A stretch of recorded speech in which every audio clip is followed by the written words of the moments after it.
Hello everyone and welcome back to GPVWC. This is round 9 of the 16 round championship and we are at the Nurburgring for the first time since the 2023 season.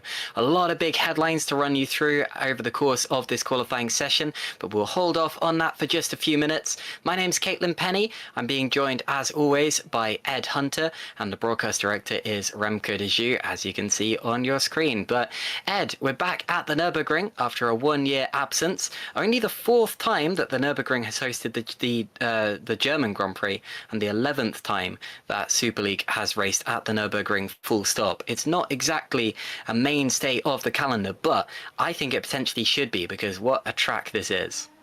It's certainly got a lot of history, and a little bit confused because you can see there's the tiny little Grand Prix loop there, but of course you can just imagine the rest of the 14-mile Nordschleife that goes all the way off into the Eiffel Mountains. And we're not quite 14 miles, 5.1 kilometers here, so that'll have to do. But it is still a very, very good layout for modern Grand Prix racing, and it's been the case since it was reprofiled in the mid 1980s. Of course, the Nürburgring infamously was not used in F1 for nearly a whole decade because of the Niki Lauda crash in 1976 that he was very, very lucky to survive. Of course, that was obviously a headline moment of that season, Niki Lauda's recovery, of course, and the subject of a certain 2013 movie as well called Rush. But nonetheless, in terms of sim racing, yeah, you're right. It's not been used too often. It's been a dramatic couple of weeks. Anyway, you remember last time I was commentating, the end of the FS1 Formula Sprint 1 Race 2 finish was quite spectacular, quite profitable for Menno Klont, who were in the final corner of the race, went from fourth to his second ever FS1 victory as well. So let's see if Menno's team, Adonis, can get similarly good fortune here, because Adonis have been bringing the points in. They have, of course, though, got a new driver who's moved over from Epic Racing in the form of Xavi Ross, who, of course, has crashed out of his last two events. Oh, no, he did finish Montreal, but he did flip over on that occasion as well. But you may also notice, as well as we see him on screen, Denahan, 2023 Super League champion, is back in the saddle, the Irishman, and this is fantastic to see because I only got to commentate on Denahan a number of times the last couple of years, and he is an absolutely spectacular driver, blisteringly quick, very, very smart, and he's very businesslike, just loves to get on with it and pump in those purple sectors. And with Alessandro Maggio has taken a number of poles this season, also in this qualifying session for Valet. We've got a very, very stacked grid, even with the absence of our reigning champion, Jan Grankvist, who Denahan is very, very generously and graciously filling in for his former rival. Yeah, well done, Ed. So, obviously, we were talking about the Nürburgring Nordschleife. That was last used for a Grand Prix in 1976. GPVWC wasn't quite a thing yet. That wouldn't be a thing for another only 24 years, though, I tell you. It's been a thing for longer since then than it hasn't been a thing before, if that makes any sense at all. But we have been to this Nürburgring Grand Prix circuit, or Grand Prix Strecke, if you ask the Germans, many, many times before. This is the 11th time, as I said. And amazingly, last time we raced here in 2023, Jake Denahan, the man you're watching right now, was the race winner. He went on to win a few more that year, and of course win the championship, and then pulled a Nico Rosberg, just completely disappeared, and we haven't seen him since until today. So that, of course, is the main headline. Jake Denahan returning to the spotlight here in GPWC, and Szymon Frelick crashing out. Now, Szymon Frelick is the subject of another one of our headlines, which I'll get to in a second, but unfortunately he will go no further in this qualifying session. Well, he's trying to get the thing out of the way. That's interesting. He's trying to get the thing going. He must still have some power to the rear wheels, despite the fact one of the rear wheels is missing. Now, the reason he's trying to get this quite clearly total... Oh, he's blowing it up now. I was going to say, the reason he was trying to get that quite clearly destroyed car moving again is because if you don't make it back to the pits, you can't go out again in this session. So, from triumph to tragedy for Szymon Frelick, I'm afraid to say, and he is out of this session. But that does create quite a nice segue to my next point, which is that Szymon Frelick, completely unexpectedly to everyone, is now a Super League race winner. We have to say a very belated congratulations to Szymon on his first Grand Prix win last time out at the Nürburgring, because if you saw the broadcast and you remember it, then you will remember there was a very bold move very late on in the race, the last lap, the last sector of the race from Loic Mounier, and it looked for all intents and purposes that Mounier had taken the victory away, but Shimon was not pleased, and that ended up going to the stewards, and it ended up being judged that it was an illegal overtake. So Mounier ended up losing the win. He was given only half a second of penalty, but that was enough to drop him back from the win. And of course, that handed the win to Shimon Frelick. So a very belated congratulations to Shimon Frelick on becoming a Super League race winner. A couple of other very quick headlines from that one, or a couple of very quick penalties. It looks as if... Oh, that's interesting. So I've just double checked on the DC... Oh, I'm looking at the wrong... No, I'm not. It just hasn't updated the name. Let me... You shouldn't doubt yourself, Caitlin. You're a great commentator. Let me correct myself. Okay, I'm looking at the right thing. So... Let me read out the exact steward's decision. Mounier goes for a move into Stowe, but loses the rear on entry. As a result, it pushes Frelick wide, and he loses the place to Mounier. As it was last lap, and they both finished one place apart, the penalty is just a swap of position. So instead of any specific time penalty, they have just swapped the positions, and I don't remember that ever happening before. I thought that they could only He was give given out... a half a second penalty, essentially. So if he'd been given a 5-second penalty, he would have dropped all the way to 6th. That's how close the top 6 was at the end of that race, with Grankvist and Mounier separated by only about 7 seconds each or so, as we watch Moritz Krop pulse it at Indianapolis now, trying to get the Fraser Tartan, that turquoise livery, back on the car after the one-off livery at Silverstone for the CAT charity, which was great to see. Nonetheless, both cars did finish in the points, but Sven Schubert did get a post-race penalty for pushing Maciej Milnek off track at the loop in the first sector. Then Moritz Krop, first lap, it's only good enough for 15th fastest, just behind Chris Shepard. And driver that's gotten a very good lap on the board right behind Dennehan is actually Mark Schluter at the moment, with 8 minutes to go, of course, in the session. Still a lot of big hitters yet to get laps on the board, but Schluter's had a very, very rough time of it. In the last 2 races in a row, he's been eliminated after collisions with Thomas Vack in the Road to Formula car. So, yeah, he'll be hoping to steer clear of Vack by qualifying ahead of him, which he's certainly done a good job of at the moment at Mark's home race. Yeah, the only other penalty from the last round was Chris Shepard, who got a 5-second time penalty for forcing Sven Schubert, ironically, off the road. I say ironically because Schubert, of course, got a penalty for forcing Maciej Winnick off the road. And that penalty for Shepard ended up demoting him out of the points, giving the first ever points finish to Jorge Martinez, who of course replaced Vincent Gutt at Spark partway through the year. So congratulations to Martinez on his first top 15 finish. Another very quick headline is that Philip Pushke here returns to Super League after about half a year away. Of course, he was racing in Super League up until the end of last year, took a step down to Super Lights, but he returns today, and I believe it is only a 1 race contract that he is under for Adonis Engineering. Adonis has signed Xavi Rose. That is a full-time thing because Ruben Machedi, who was standing in for Matthew Williams, has not been able to continue contributing to Super League. He, of course, is leading the Super Lights Championship as we watch Carlos Martin now coming up the final corner on what could be a quick lap. He was a little tentative in that final sector, though, but still goes P2, just half a tenth of a second off Jake Dennehan, who is currently P1. Great times there for Dennehan, Martin, and Mark Schluter, who's just coming into the pits at his home Grand Prix. He is just third place, or he is up in third place as we speak. But yeah, just very quickly, Philip Pushke, champion of 2014, I believe it was, no, 2015, sorry, returns to GPVWC for at least 1 race, and his teammate Xavi Rose, his new teammate, will be moving to Adonis longer term after impressing very much at Epic Racing, Ed. Yep, so yeah, big moves at Adonis.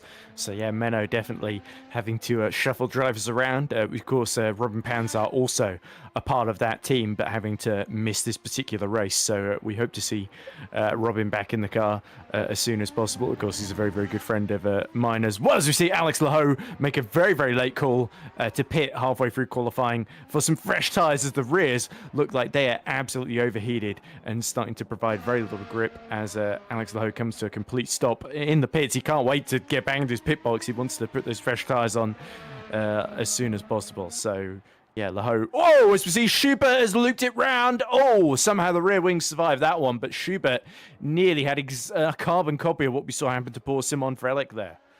Yeah, it's a tough corner because the curb on the outside invites you out. You want to take as much track as you can to widen that berth and just take less speed off the car as you're cornering. But the trouble with that is that it can bite. You can lose control over that curb on the outside. And unfortunately, the wall on the inside is so close, and there's just no margin for error. But he's been very lucky there to get away with it in the place where Shimon Frelick did not. Going on to one final flying lap now.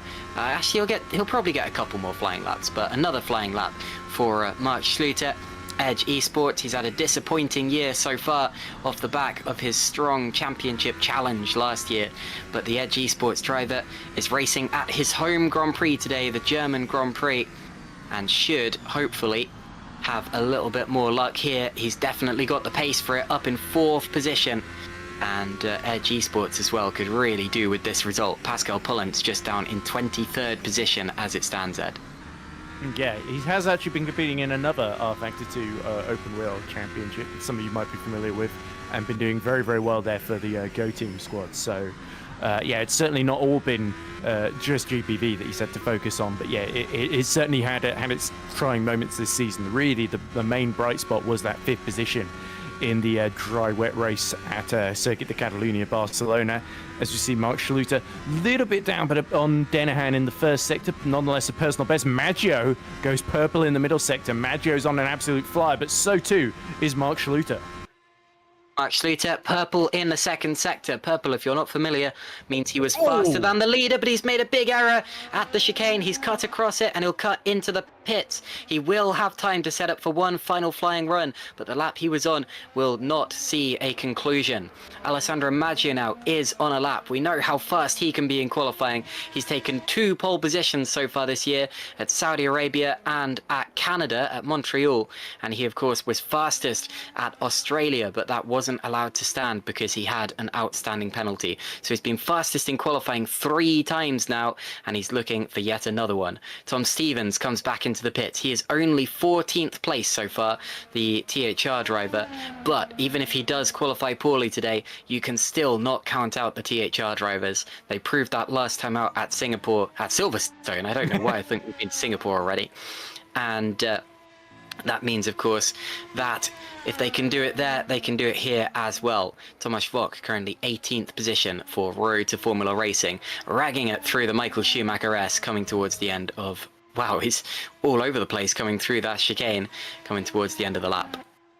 Yeah, Vak certainly trying to hustle that Road to Formula, get a few tenths of a second out. He's on personal bests in the first 2 sectors, but he is those crucial 10th and a half down in each of them on pole position. So this is going to be an improvement for Vak. Can he sneak into the top 15, top 12 here? It's 13th, not quite 12th, but I was pretty close there, given how hard it is to predict, given how close all these drivers are. He was only 3 thousandths off of 12th position, currently held by Sergio Fletcher then. So 2 minutes left to go, and if there's any life in those soft tyres, Vak is going to see if he can go for another run and improve. But there is Carlos Martin still in 2nd position. Can he shock everybody and steal pole position? I believe the TOP of Martin has got a fresh engine for this particular race, or at least a pretty decent engine. I know both AKA Heroes actually have got 100% on their engines. TOP have actually got 50% on Carlos's car, and the 74 of Frelick had 38%. So yeah, it's going to be difficult for Simon Frelick to make too many positions from the back group. We also see Vin Glenn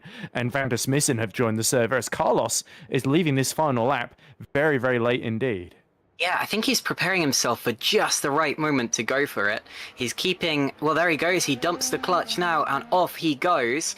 Now, I think what he wants to do is he wants to be one of the last people to finish a flying lap so that he uses the track to its best. He doesn't want to go too early, otherwise he'll miss out on the track at its most rubberiest, and of course the more rubber there is, the grippier the track is and the faster you should go. We've seen that in several sessions so far this year where the best lap is the last one as they cross the line. He went a little too early to be the absolute last driver because there's still 40 seconds left of time and drivers can start their final flying lap right up into the last second. Oh, bit of a twitch there for Martin. Now that, I know it was only a small mistake, but with how close the field tends to be here in Super League, that could cost him a shot at pole. It can just come down to something as small as that. Down through the Dunlop hairpin he goes. He's still pushing because why not? There's no other chances, so he may as well push on and see if he can make that back up. Just 14 seconds left on the clock, and when that goes out, no drivers will be able to start brand new flying laps, and that will be it, okay? Through into the final sector comes Carlos Martin. And you can see he's down in the second sector. He's nearly a tenth down. That's what the yellow time means. I explained the purple earlier. That means you go faster than the leader. The yellow means you were down on your own personal best time. I don't think this is going to be an improvement from Carlos. It's really not, because he's going to go off and he's going to hit the wall. So unfortunately, that is the end of the session for Carlos Martin. And the best he can possibly do is second. Still not bad at all for Carlos, but that will cost him a shot at pole. Here comes Loic Mounier now, the championship contender with Spark Racing, and with the main championship protagonist, Jan Granqvist, missing. This is his chance. He needs to score well here today, and next time we believe Jan Granqvist is going to have to miss the next Grand Prix as well. So if he scores well in these two, then this is his chance to take the championship lead. Out through the final sector he goes. He's purple in the second sector. This is looking promising for Loic Mounier. He just needs to hook up this chicane and then the final corner. Denahan, I think, improved his time at some point because he's now 700s ahead of Martin rather than 500s. Little twitch from Mounier. Into the final corner he goes. And how competitive is this? Comes up to the line, opens the DRS. Mounier goes fourth. He's a 10th off. Mounier goes fourth, so it's still Denahan, Martin and Mounier. And what about the others? Geoffrey Fournier comes into the pits. That might be it, you know. That might have determined pole position in the way of Jake Denahan. And I think it is. I'm looking at the live timing now, and I don't see anyone else on a lap. So I'm going to say that Jake Denahan, on his return to GPWC Super League after 1.5 years off, has a pole position. Ed, what about that? Yeah, well, while you were looking at it, we actually cut to Alex Lahoe, who seemed to be missing the back end of his car in the barrier. So clearly his final lap, or maybe just after crossing the line, he decided to absolutely total that. But yeah, Denahan, very appropriate that he's in the number one, because the last time he drove in Super League, he became a champion, didn't he? So yeah, he's definitely on a bit of a charge right now. And yeah, certainly that's exactly what Jan Granqvist wants to see, because he's taking points off of all of his main rivals. But for Mounier, top four, with Frelick, the next closest in the championship, at the very back of the grid after crashing out. So all to play for. It's all set up very, very nicely for the Grand Prix. Yeah, and of course, Super Venturi have their team's championship charge to worry about, so that's very good from Denahan. He takes pole by 700ths of a second over Carlos Martin, who, to be honest, didn't really lose that much with that late mistake. Stefan Roth was third, then Loic Mounier in fourth position. He has some work to do from there, but to be honest, I don't think that fourth place is a bad place to start from at all. Mark Schluter fifth, Alessandro Maggio in sixth, then it's Geoffrey Fournier, Machin Winnick, Oscar Soltero, pretty good job there, and Xavi Rose in his first race for Adonis will start from 10th place, not 9th. I believe someone's left the server and the timing sheet has got a little bit confused by that. Left.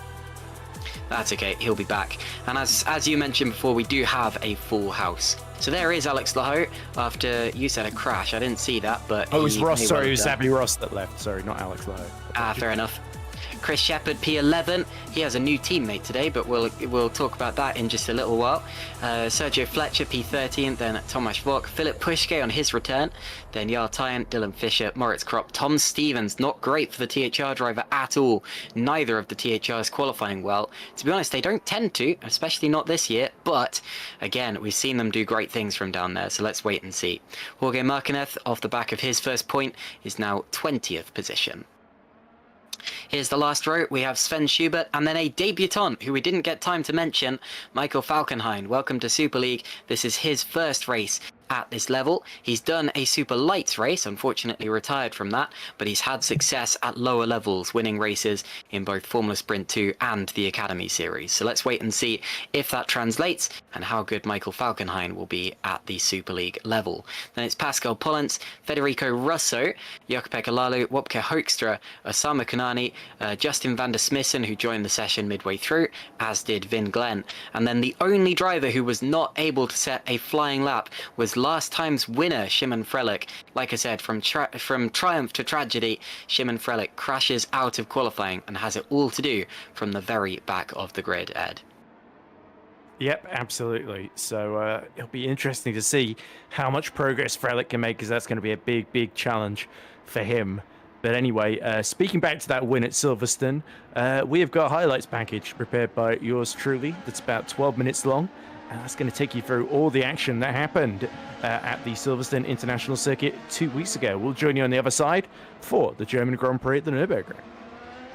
Wait for the 5 red lights. When they come on, the revs will rise, and when they extinguish, they will be underway for 52 laps of racing here at Silverstone, and go! Away we go, with Winnick leading and Mounier second. Oh. Winnick gets into turn 1 ahead, and was there contact behind? Something happened behind. Shimon Frelick is now up to second, look. Frelick has got up to second, going side by side with Mounier, who keeps his nose in there on the inside, and it's not quite going to be enough, as the TOP esports car has the inside line for the loop. So Winnick leads from Frelick, Mounier, Grangfist and Martin.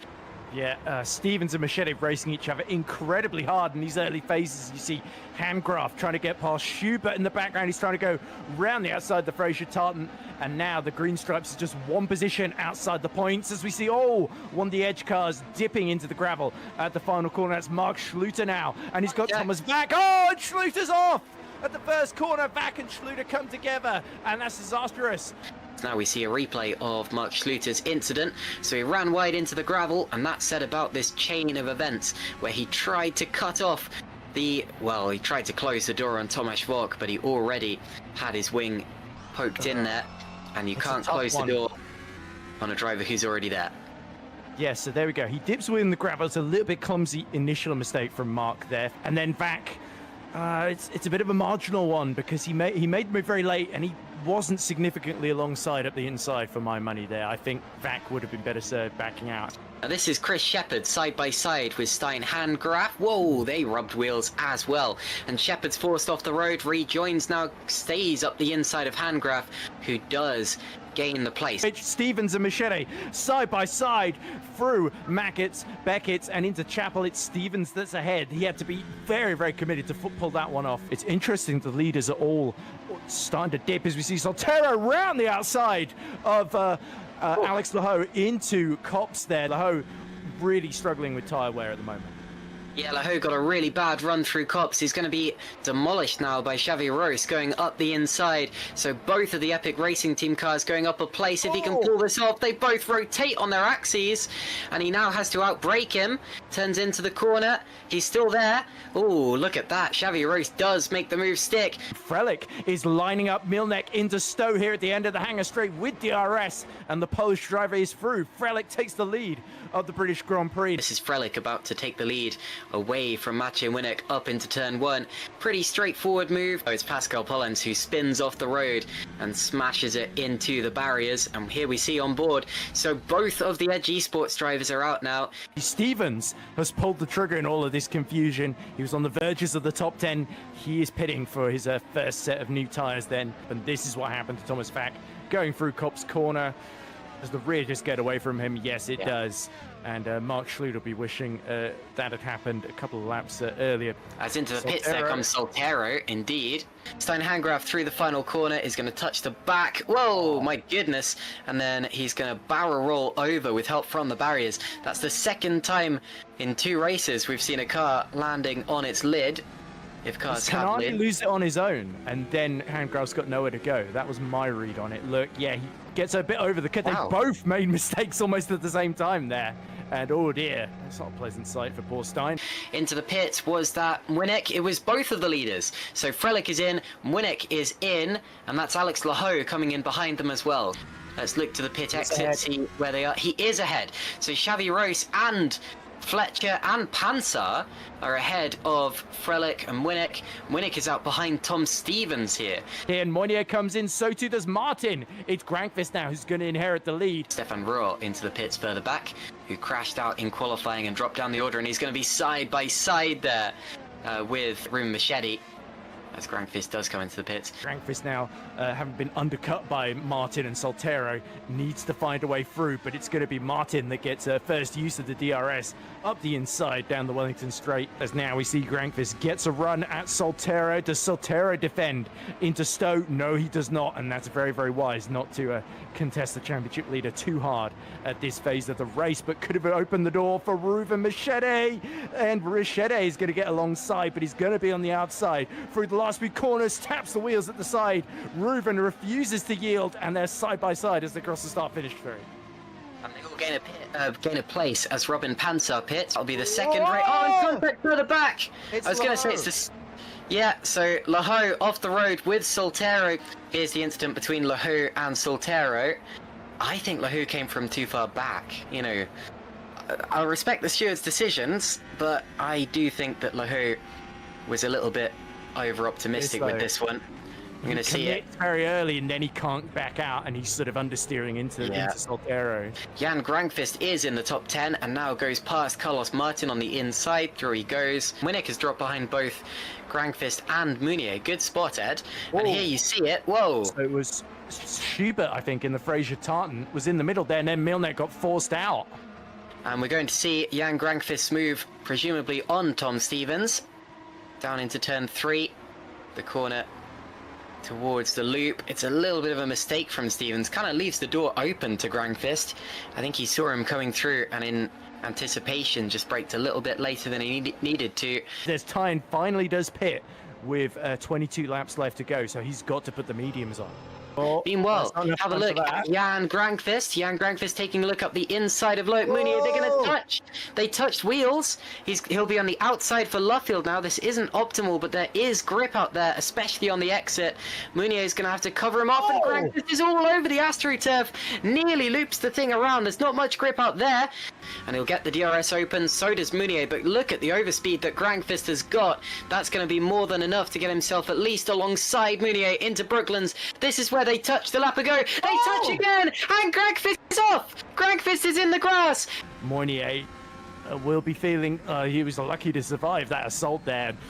Oh, did Grankvist lose it on his own, actually? Oh. Yeah, so I think he was a bit nervous about going into the side of Mounier. He asked a bit more of the car than the car could offer him. And we're going to see a replay now of the move he just made on Carlos Martin as he gets himself immediately back in the action. Grankvist will be a little too far back here to have a proper lunge, unless... Well, he must have dumped the push to pass, because he is side by side with Maciej Winnick there, up the inside into Stowe. On that lap, that would be quite the story. Xavi Ross side by side with Carlos Martin.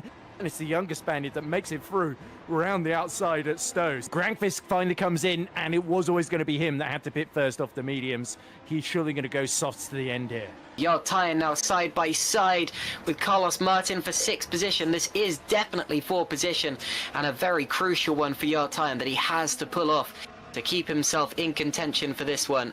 Out through the final corner he comes once again, and he's going to try it even before the first corner. This isn't normally an overtaking opportunity, but he's got the speed. He twitches about, and he holds it, and he'll have the inside line for the braking zone, and Tyen does get through. Good stuff there from Jarl Tyen. Grangfist now going, and something's happened to Roos. Roos is dropping down the order, and I think we may have lost him. So he's on the tail of Maciej Winnick. And is it a mistake or is it a disconnection? Out of... Oh, and it's the same mistake that Rob made earlier on. And he smacks the wall, and Xavi Roos will go no further. My goodness, what a disaster. Hugo Poom, unfortunately, does he have a moment where he doesn't save it in time. Yeah, there we go. Snap at the rear, and that is a one-way ticket straight to the barriers for Hugo. As up the inside there comes Jan Grangfist, and he gets another place. That's on Sergio Fletcher here through Abbey and then Farm Curve. These two curves, two corners completely flat out, and then the heavy braking zone, and that's very close to the inside of Stefan Rolt's car. Now he's got to go around the outside into the loop, and he's got to trust that Rolt doesn't understeer into him, but he does go through, and Jan Grangfist has just got past Carlos Martin there.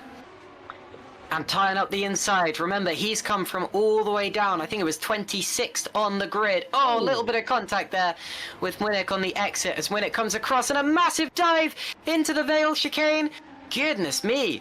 He's going to be on the inside again. It's a through comes Hamilton moment, and he touches with Winnick once again. They touched about 3 or 4 times in the space of about 3 corners. Sven Schubert here scrapping with Chris Shepherd over 12th place. Points go down to 15th, so this is important. On the outside now is Sven Schubert, and Shepherd gets the run.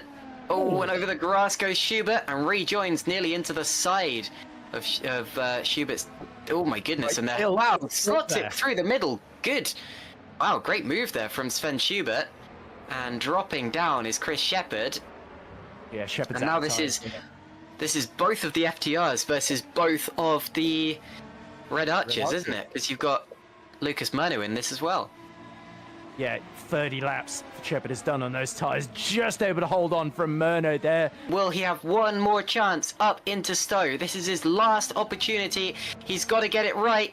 I don't think he's close enough. He's half a second back. He'll have the DRS. He'll be using all of the push to pass. Frelick will use all of his as well. Here he comes. He makes a move. They touch. They run wide. Mounier's gonna get it, but Frelick's still on the inside. This is for the lead. Don't you forget, 2 corners to go. Mounier's got it. That's unbelievable. Out of the final corner, and Loic Mounier wins his 2nd Super League Grand Prix in tremendous circumstances. Look how far back he came from. Look how blistered his tires are. He had barely any grip left. He did hit him. There was side-to-side contact. I do think that was fair though. I think it was rough. But hey, rubbing's racing, and Loic Mounier makes the move stick and gets the victory on the last lap in Silverstone. Well, I did think he was going to leave it late, and I did say so. I didn't imagine it was going to be quite that late. That was an incredible end to the race, and we rode on board with Frelick now. Heartbreak for him to lose his first win in those circumstances. He will feel that Mounier pushed him very nearly off track through Stowe there. He still had the inside. It would have been risky. And yeah, All right, welcome back. I think we had to cut that off slightly early, but that's okay because we want to get all of the racing action in here at see the rest on Nurburgring. our YouTube channel. I was going to say that should eventually be uploaded onto the YouTube channel. So It has been earlier today by Remco. Has it really? Oh, fantastic. Good job. All right. I know, surprising, right? But very great. Well, normally they come out like a week later, don't they? But anyway. Normally they don't at all because Remco forgets. Oh, Ed. This is a good time to say thank you to Remco de Zeeuw for hosting and streaming this this broadcast. You can see there, broadcast director Remco de Zeeuw, and I am always, as always, being joined by Ed Hunter. Ed, we're just about to get set for the formation lap. In fact, I'll throw to you after we've gone through the grid because I think that is coming up now. So let's have a look at how they line up, with Jake Dennehan taking pole position on his return to GPVWC Super League after a year and a half away. Carlos Martin, with his best qualifying of the year so far, is 2nd. Then it's Stefan Roll. We didn't mention him much, but he had a great qualifying in 3rd place.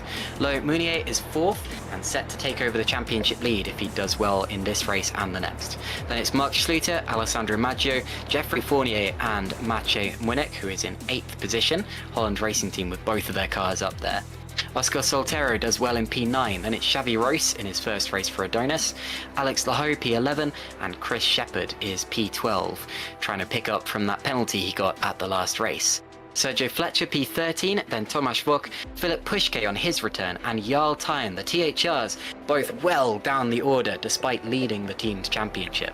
Dylan Fisher P17, then Moritz Kropp returns to Super League in 18th. Tom Stevens P19, the other THR all the way down there. And then it's Jorge Marquez off the back of his first points finish.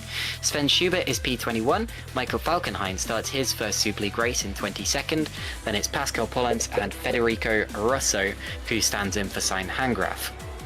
Then it's Jokpeka Lalu, Wopke Hoekstra, Osama Kanani and Justin van der Smissen, the two Stax cars sharing a position on the grid.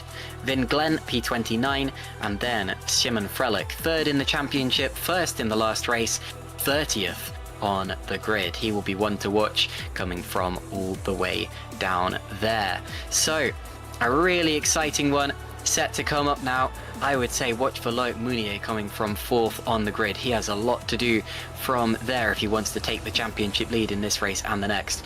Very quickly, Ed, what are you looking for at the start here? Well, it'd be interesting to see how the THRs get on, not only if they've got to avoid all the chaos at the start, which we're almost certainly going to get if the last couple of races don't even go by. But yeah, Tyen and Stevens both, it looks like, might be going for the harder compound tyre, which they can do. Tyen was just outside the top 15 and Stevens down in 19th. He is at least 10 places ahead of Frelick, who he's fighting with for 3rd in the championship. But yeah, for Denahan, he won't care what happens behind so long as he can control things from the start. But Martin, he senses an opportunity here, as I believe that's Vin Glenn starting from the end of the pit lane. Okay, we wait for the lights. When those 5 red lights come on, the revs will rise, and when they extinguish, we'll be underway. Look at the position that Carlos Martin is in there, well forward and to the side in his grid box. Very aggressive indeed. He knows that it's a short run down to turn 1 and it's a little kink to the right. He genuinely has a chance of taking the lead here. Here come the lights at last, and when they go out, we'll be underway for 60 laps of racing, and it is go! That looked like a decent start from Jake Denahan. Not too much wheel spin, but we have got Martin side by side with him for the lead, trying to outbrake him into turn 1. You see the sparks fly as he dips down, but Denahan keeps the lead on the outside. So it's Denahan from Martin, from Royal, and Mounier. Remember, if Mounier wins today, he takes the championship lead. Now look at Mark Schluter trying to come around the outside, trying to fend off Maggio now as it becomes the inside. This is his home Grand Prix. He is the top German on the grid. Now we head down into the middle sector of the track. There's a tight hairpin coming up, and on the first lap that could cause some issues. Let's hope that it doesn't.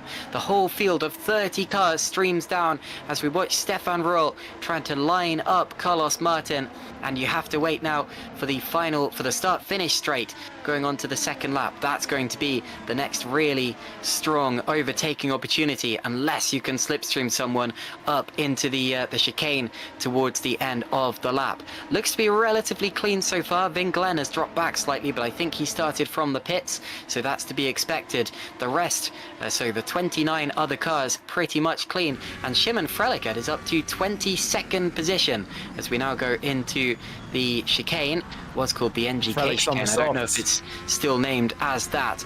Soft tyres for Frelick as he makes his way through the field.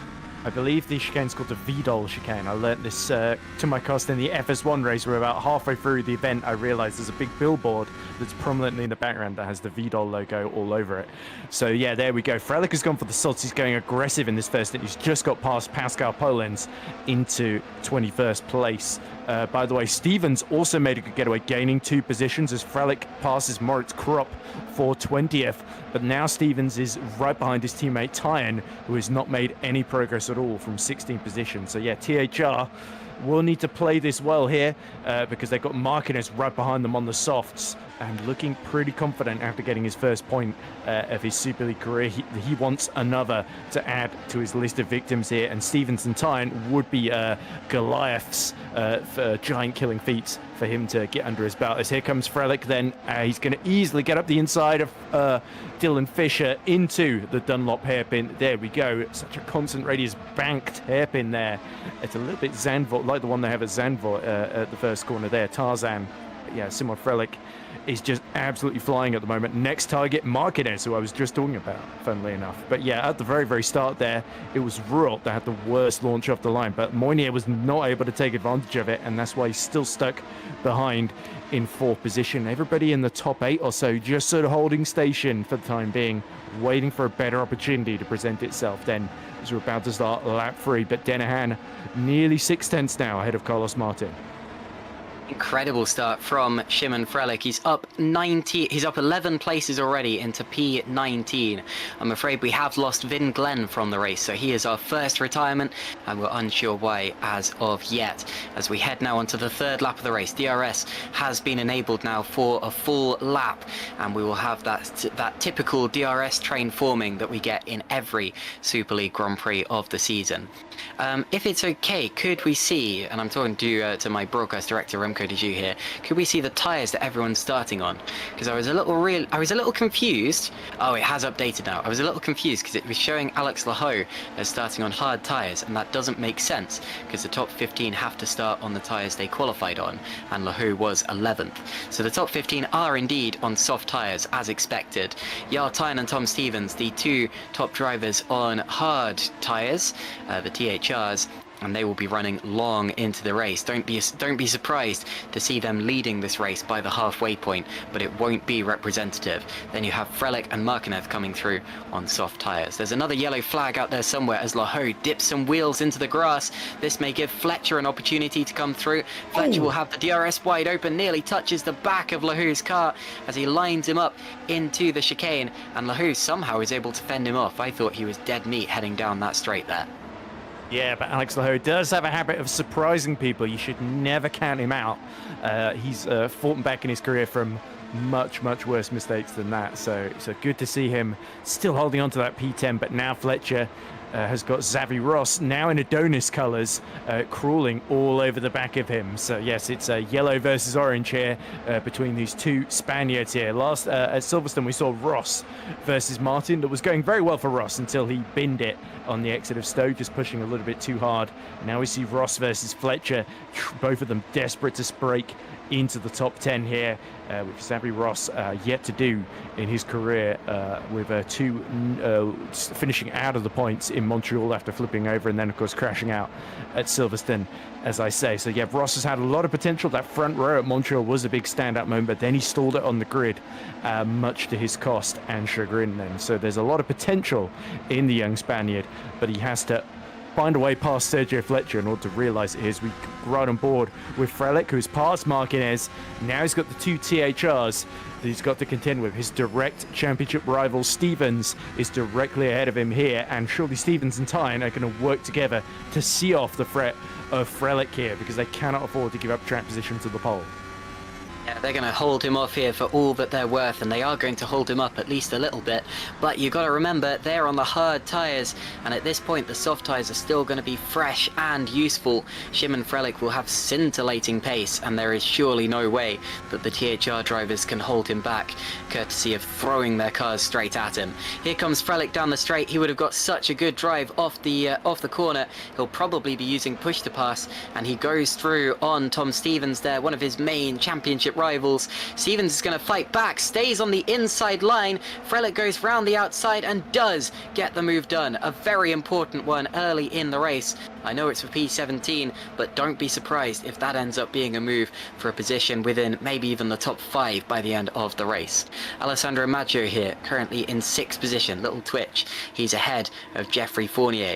The order at the end of the first 4 laps is Denahan, Martin, Roll, Mounier and Schluter, the top 5. Then Maggio, Fournier, Winnick, Soltero and Lahoe. It's pretty much unchanged in the top 10 from how it was in qualifying. It's all changed further back with the likes of Frelick fighting his way through the pack, but we still have a long way to go in this race. Strategy will come into play. There will be drivers going for 1 stops, there will be drivers going for 2 stops, there will be drivers running long on hard tyres such as the THRs. And you never really know where you stand with GPVWC until the very last maybe 10 laps of the race. Yeah, you can tell a lot of the drivers that started on the softs up front especially are pacing themselves a bit. That's why Denahan hasn't quite disappeared into the distance. And it's also why Yartan, just by following Philip Pushke getting the DRS, was actually able to set the fastest lap of the race despite being on the hard tyres, 129.020. But now, of course, he's got Simon Frelick all over the back of him. And we know Simon, with those softer tyres, has got peak grip at this point in the race, only 6 laps in to some of the more technical sections here at the Nurburgring. So yeah, Tyne is going to really have to fight to hold on to P16 here. But of course, losing track position to Frelick won't be the end of the world because they've still got that tyre life advantage. So THR, as you said, they're only Stevens and Tyne are about 6 and 7 seconds off the lead respectively. So they're not out of the game just yet, as long as Denahan doesn't up his pace too much compared to them. But last lap, he has dipped into the 129.6s, which is his own personal best here. So yeah, Denahan not exactly slouching around here. As you can see, Carlos Martin just struggling now to keep up with him as he starts to fall into the clutches of Stefan Rult, HRT behind him. Frelick may be a little fired up after the last race. It's a little bit of a travesty that we didn't get to celebrate his first win on the broadcast. Of course, he got a little bit of the Giancarlo Fisichella treatment, only finding out a week after the race that he was, in fact, the winner. And, well, a win is a win. That will count for 25 points. And so Frelick still has that accolade to his name. But I don't think he will be entirely pleased with how it was taken, especially since it was his very first. His teammate Carlos Martin is doing a great job here, keeping up with Jake Denahan. A little too far back for a move, but that is all okay. And here's Vin Glenn coming into the pits to retire, so only 29 of the 30 cars who started will be continuing in this race. And I'm not really sure what's up with Vin Glenn there. Kind of looks like he gave up a little bit. Hardware issue? Because he must have stalled on the grid because he went into the pit lane at the end of the pit entry very, very late as he goes into the garage. That's classic. Something about my wheel or pedals isn't working properly. That's what that reads to me. As we see Osama Kanani, who qualified P26, he's now in 29th. That is Pascal Polens directly ahead of him. Oh, and he loops it round on the exit of Dunlop. Luckily, though, reverses onto the grass rather than back onto the racing line. Some of the FS1 field would have done well to emulate, so that's actually good awareness from Osama Kanani. He gets the car going again, but he is down in 29th, and last of those still running, as this is what happened to Krop right behind. That must be, is that Dylan Fisher directly ahead of him? Krop completely cuts the chicane, and that is going to allow his teammate Schubert just to close up but not overtake. So Fraser Tartan, it's not really in their interest to swap the drivers around, so they decided not to do so.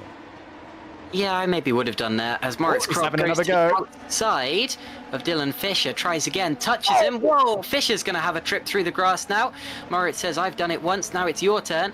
And here comes Sven Schubert up the inside, and once again, Moritz Krop does not want to let him through.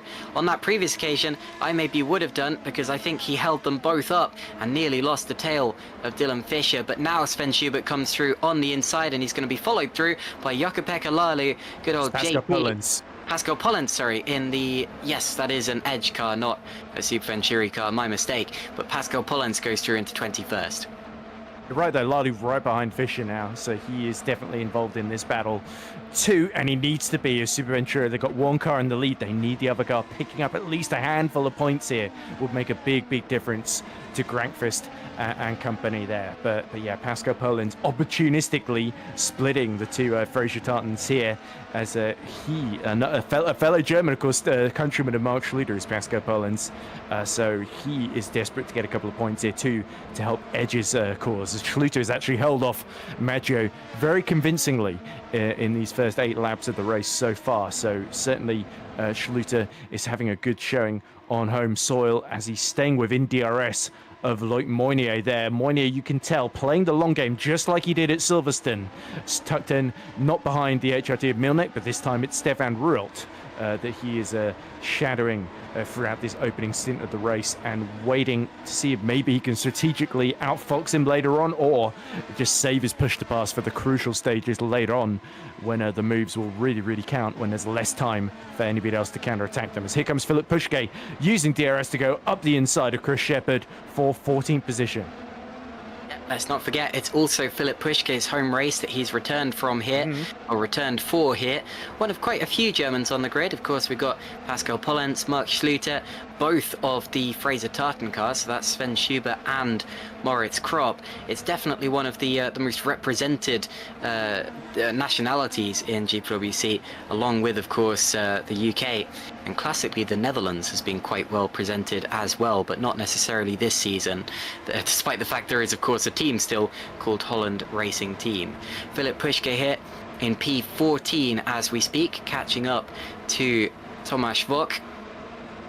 Philip Puschke, a former champion of Super League, but I don't think he ever won the German Grand Prix, unless I'm very much mistaken. I can very quickly check that actually, but no, he did. Oh, he did. He won it at the Hockenheimring in 2016. Very different track, of course, the Hockenheimring, and it's been held there, I think, a few more times than it's been held at the Nurburgring. I like the way Menno Klont sent me a good paragraph or two of information about the German Grand Prix earlier on, just to get me prepared for this broadcast. It's interesting that Jake Dennehan is leading this one, of course, because as I mentioned earlier on, he won the last race that we held at the Nürburgring back in 2023, and he would be just the second driver to win this race twice. First pit stop for Frelick. Frelick has immediately dived into the pits then after 10 laps of racing. So 50 laps to go. Is Frelick going to plonk on the hard tyres and try and get to the end here? Or is this a 2 or 3 stop we're looking at now? Because that is very, very early compared to everybody else. He's got the mediums on. He's definitely coming in again. As there we go, comes out right behind Justin van der Smissen. Yeah, I think he's going for a pretty aggressive strategy here. He's found that he can overtake, and he's thought, well, why not go on softer tyres, faster tyres the whole way through and use them to my advantage. I don't think it's going to be too long before we see some of the other leaders coming in, the drivers from the top 15 who qualified on those soft tyres, but Frelick coming in especially early and going for an aggressive run on fast tyres. He's going to catch Knani and hopefully for his sake pass him as quickly as he can on this lap. Knani and van der Smissen, the two Stax cars, close together, but I don't think they'll put up too much of a fight. They know that Frelick isn't really their race today, and Frelick's going to catch him at a quite awkward place up through the Michael Schumacher S. Knani not quite taking the fastest line through the corner. Frelick with a better run on the exit. Thought he might have had a dive into the next S's there, but Knani goes wide and Frelick does indeed pop himself through into 28th position, and that's all he's got to do. Just keep picking off those places one at a time. Whoa, moving the foreground. The rest of the race, and that looked like Michael Falkenhayn there going for a move, potentially. Yeah, he was going for a move on one of the Green Stripes car, Wopke Hoekstra. Yeah, Hoekstra on the hards, of course. Falkenhayn on the softs then. So Falkenhayn knows that Simon Frelick's coming for him, and he wants to sort of get ahead of this Green Stripes before he does so. As Frelick to the outside of van der Smissen at the first hairpin, and van der Smissen dismisses him, lets him go on his way as Simon Frelick into P27 now. But yeah, it's the leaders though who will be looking at the gap to van der Smissen. 28 seconds. If it dips sort of below 25, then is the time to get worried. Then everybody from Hoekstra onwards is with actually no, the more relevant gap is Moritz Kropp really, who's within about 25 30, yeah, I think 23 seconds of the lead then. So yeah, that's all of the top 24 within a pit stop cycle of each other. So yeah, if Dennehan pits, he's only going to come out just ahead of Simon Frelick by a place or two here. Well, Kropp wasn't there before, and there was just a yellow flag, so I think something may have happened to him. Hopefully not another trip through the grass, but I fear that may have happened. Still seems to be running in the race, though, as we watch the leaders all staying out yet another lap. Down the start-finish straight, DRS wide open. That's the DRS train that I've been talking about. And Alex Lahoe pits, as does Xavi Rose. So we do have two drivers in from that crucial top 15. Jorge Marquez follows them in as well, and they will go. Looks like another set of softs for Alex Lahoe, but it may not have updated just yet. I don't think it would be the strangest strategy because we've already seen Frelick go for an aggressive one. This would potentially be even more aggressive, and it might indicate a 3 but he's ahead of Simon. He's ahead of Simon crucially. He is, but Frelick has warmer tyres at this point, and he'll be up to speed already, so Frelick if he doesn't get past Lahoud quickly, may have missed out on a trick here. Alex Lahoud cornering with those soft tyres. They will get up to temperature really quickly. That's one of the main advantages of having softer tyres. They get that heat into them quickly because they expand. And of course, we know that with expansion, and he's on, well, I think it just updated to, was that hard tyres? Can we see the tyre graphic? Where's Alex Lahoud on that? Yeah, it's hard tyres, isn't it? So Alex Lahoud, it looked like he'd stayed on a set of softs. We were wrong. He's on a set of hards. Sometimes it doesn't update for a few corners. Yeah, we weren't wrong. We were deceived because we definitely saw him on soft tyres, and that means that Frelick should still have the tyre advantage when all is said and done. Frelick was 1.8 seconds quicker than Denahan on that previous lap on the mediums. He is absolutely flying. Maggio's in, and so is Milnek. Okay, so Alessandro Maggio, I saw him swap places with Fournier, and that means one of two things. Either someone's had an off or pitted, and Maggio indeed was in the pits, and he gets onto those hard tyres, and there you see the other driver of Matteo Winnick also in the pits. Chris Shepherd pits as well, and that's hard tyres for Maggio, so drivers running a little bit longer here. I still think it's probably a two-stop strategy. And Frelick's past Lahoud into the first corner. There he is, and he's got Milnek, who's come out just in front of him. Yeah, Frelick is a real force in this race. He's a little bit of a joker in the pack, having started further back. People would not necessarily have been watching him, but he is well and truly involved in this fight here, and I think should be in the top 10 when all is said and done. And look here at one of the HRTs. So there's a brief yellow flag. But yeah, the HRT of Matteo Winnick there going for a move on the rookie Michael Falkenhayn, who's making his debut here today. So not just a rookie, but a debutant. And Winnick goes through, and Frelick follows him through, and Falkenhayn stays wide and allows them both the room that they forced upon him. Yep. Oh! And that's a big spin, and is that? Goodness me! Xavi Ross. And it's Xavi Ross, and it's a triple spin as he rejoins the race. Gathers the car up and carries on. Meanwhile, I think Royalt's in the pits. And Roos, little touch there with Chris Shepherd. And Moritz Kropp is out of the race. Moritz Kropp now showing as a DNF. We didn't see how that happened. I don't think it was related to Xavi Roos's spin because we watched that. And I don't think that Kropp was involved. But drama everywhere you look now as Schluter, Royal and Fletcher are all in the pits. Kropp retires and Roos spins. Goodness me. Interested to see if Schluter can keep track position against Maggio here. I think he's come out just behind Maggio, actually. So there we go. Alessandro Maggio, of those who pit, I believe. It's actually Rot that's in the net lead, I think, who's having just pit himself.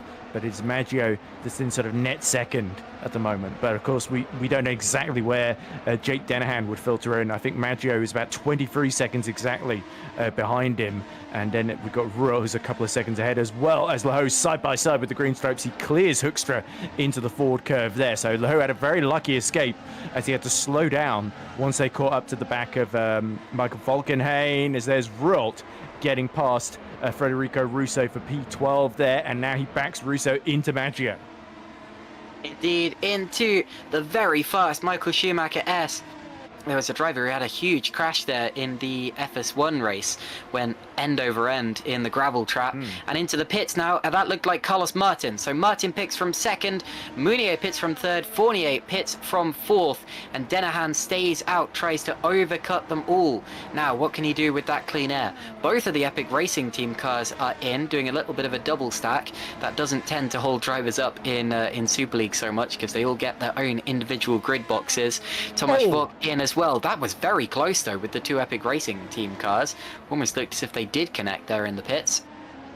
Yeah, Santero and Fournier close, a little too close than they'd actually want to. As here we go side by side. That's surely that's Maggio trying to go around the outside of Jeffrey Fournier. We're absolutely hanging out, and somehow he finds a way to clear the Epic Racing cars. The tyres haven't quite gone up to temperature, so Schluter has missed out to Fournier here. Yeah, they both jumped in there, Maggio and Fournier getting ahead of Mark Schluter, and we'll see if that's the case in a few laps' time, because Schluter will have the DRS and the red mist, you could say, on the back of that bunch. Matteo Winnick's done well in that pit cycle as well. He's got closer to Mark Schluter. The interesting thing now will be to see where Jake Denahan comes out. Surely he's got to pit this lap, because otherwise the undercut is going to drop him back through the field. And depending on how much clean air the likes of Martin and Meunier get, this could be action stations now for Jake Dennehan. He comes into the pits, and it's going to be close. It's going to be very close on pit exit, Ed. Yep, there we go. Dennehan needs a good stop here because Martin will be powering through 36.0. That's 3/10 quicker than Dennehan's in lap in the middle sector. Meunier sets a 35.8 though in the middle sector. He is right behind Martin, and he is absolutely flying here. Carlos Martin through the final corner of this lap. He will watch the time. He will see it ticking down towards Jake Dennehan. I think Philip Puschke is also in the pits now because Jarl Tyen takes the lead. Well, that may have been a move that happened on track. Here comes Dennehan, and he does go through. So Carlos Martin takes the net lead of the race, and is that Meunier who's gone through as well. Yep. So Martin and Meunier have both jumped Jake Dennehan. That is the importance of the undercut, and that will give them track position, which they can carry through potentially the rest of the race. But look at the tyres. Martin and Meunier both on medium tyres. Dennehan is on hard tyres, so yes, he doesn't have that track position, but if he can keep up with them, he can potentially get them back just through pure longevity. Yeah, and let's also point out as well, Meunier, by pitting a lap later, has overcut his way past Stefan Ruot. So Ruot pit into traffic, got held up, and Spark had taken full advantage there. Brilliant strategy for Loic Meunier. So now I think it's really, at the moment, a three-horse race between Martin, Meunier, and Dennehan at the moment. But Dennehan, of course, will have the fresher tyres at this phase, and they're the harder tyres. They'll be able to go longer into this race. And, of course, we can't forget Lalu, Schubert, Stevens, Puschke, Tyen, all yet to pit. And it looks like Martin is really starting to catch Lalu at a rate of knots here. And Pascal Pollens has DNF'd from the race. I just saw a yellow flag, and I think that is what the cause was. So Pascal Pollens, unfortunately, becomes the third DNF. Philip Puschke pits, and there's no surprise because Tyen passed him on the last lap, and I think Puschke's tyres are going off. And here's a replay, and that is Moritz Kropp retiring to the pits. That was a few laps ago, so he is out the race. And Philip Puschke has Pascal Pollens has just joined him, and that was also a typical retirement to the pits. Looks as if he did change the tyres and then potentially called it a day, maybe stalled the car. And there's Justin van der Smissen, and his wheel seems... Yeah, wheel was locked to the left. He's got it going. Okay, so it looked as if that was a wheel disconnection. Wow, gets it going but kicks it sideways. Does he rejoin the race, and can he stay there? He rejoins the race in front of the THRs and then pulls off. And I think we may have lost Justin van der Smissen from this race as well. So 26 cars remain out of the 30 who started it. Don't tell me we've lost Wopke Hoekstra as well. The Green Stripes car coming up towards the chicane, the Vidal chicane. Big twitch, goes through the grass, rejoins, carries on. No big drama there, but he does come into the pits. And are we going back to real time now? Looks like we are, with Hoekstra running in P25. Yeah. Martin has cleared Lalu while we've been watching that. So Martin up to P4 overall, as Meunier now is all over the back of Dennehan and getting badly held up at the chicane. Oh no, he's actually ahead of Dennehan. That's Lalu that was really all over the place, sorry. Lalu going into the pits now. So Meunier released, much to his relief. Ruel, though, is looking to strike back against the leaders. And he's look at them snaking down the straight as they all try and break the DRS from one another. And Meunier is just about going to hold on from Dennehan into the first corner here. Fastest lap just set by Soltero, who's now been a second of Frelick in the fight for 12th. This race has suddenly come alive, and that body language was quite telling there from Loic Meunier. He was not worried about Martin getting away. He was more worried about Jake Dennehan getting him from behind. That tells me that without the DRS, Meunier is vulnerable, and he needs to get that DRS back from Martin. Dennehan would have seen that weaving and thought, no, you need to keep up with Martin, otherwise we're both going to lose him. And Dennehan was able to stick with Meunier. But what about Carlos Martin? There's 3 cars ahead of them, of course, Tyen, Steven and Schubert, who are yet to pit. Don't discount Jarl Tyen from this race just yet. It would be a mammoth task for him to win it, but he has a different strategy from the others. He's the lead driver on the alternate strategy, and he is still very much in this race. However, Jake Dennehan here has gone from the lead to 6th place, from the lead to net 3rd. And for the fastest driver in Super League, or arguably the fastest driver in Super League, this is the time where he's really got to start thinking about what the rest of his race will entail. I think the best thing he can hope for here is just to keep up with Martin and Meunier, keep in that DRS, and then go a little bit longer than them on those tyres. He may need to pass them again on track after the next pit stop, but I reckon he can do it if he just plays this smart here, Ed. He's on the hards as well, whereas Exactly. Martin and Meunier both on the mediums. I think Ruot as well is also on the mediums behind him. So he can afford to go long and sort of replicate what THR are currently doing at the moment. It could even be that Denahan, he's going to try and one-stop the race, but I think that would probably be a bit much even for him. I don't think when he won here 2 years ago, he one-stopped. I'm pretty sure he two-stopped it. But when he was fighting against Grankvist in the Super Venturi. So it's strange times, isn't it? The former rival of Super Venturi is now their best hope of getting a load of points out of this race. But yeah, it'll be interesting to see THR. They're about 10 seconds ahead of Carlos Martin, but they are being closed in on rapidly now that they've all stopped fighting each other. And Meunier has just set the fastest lap, 127.8, as he's got the magnets almost turned on that spark right to the back of the TOP of Martin. So TOP have got a very, very good setup here. You can tell Frelick using it to claw through the order, to go from last to currently 12th, hoping to bring to the top 10. Whereas, Martin is in that net lead, but Loic Meunier, we know he's got superb skill. He lost out to a TOP in a controversial Steward's decision at the end of that final lap maneuver at Silverstone. He wants to make the move significantly earlier on Carlos here if he wants to try and win this one. Yeah, it was indeed a two-stop strategy that took Jake Denahan to the win last time out at the Nurburgring. Of course, I say last time out, but that was 2 years ago. I don't mean the last Grand Prix. Oh, Leho in trouble. Superleague, yeah, oh, it could be.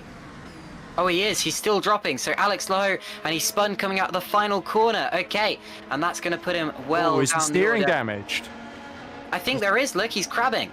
And what that means is that one axle is out of alignment with the other. He has walloped something rather solid, probably the wall.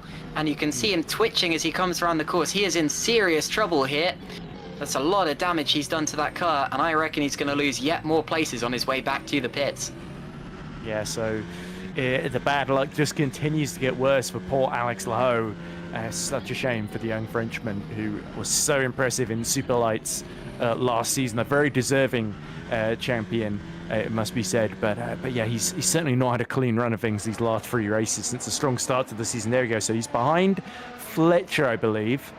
And this is what happens going into Coca-Cola. Is he a little too early on the power? He gets a bit twitchy, too far over the curb, and looks to have saved it, but then backs it into the wall. You know, Alex Leho is a well-rounded driver, but that is one thing that he didn't do as well as Osama Kanani did earlier on in the race. You remember when Kanani spun and had the car pointing backwards, and he was, whoa, my goodness.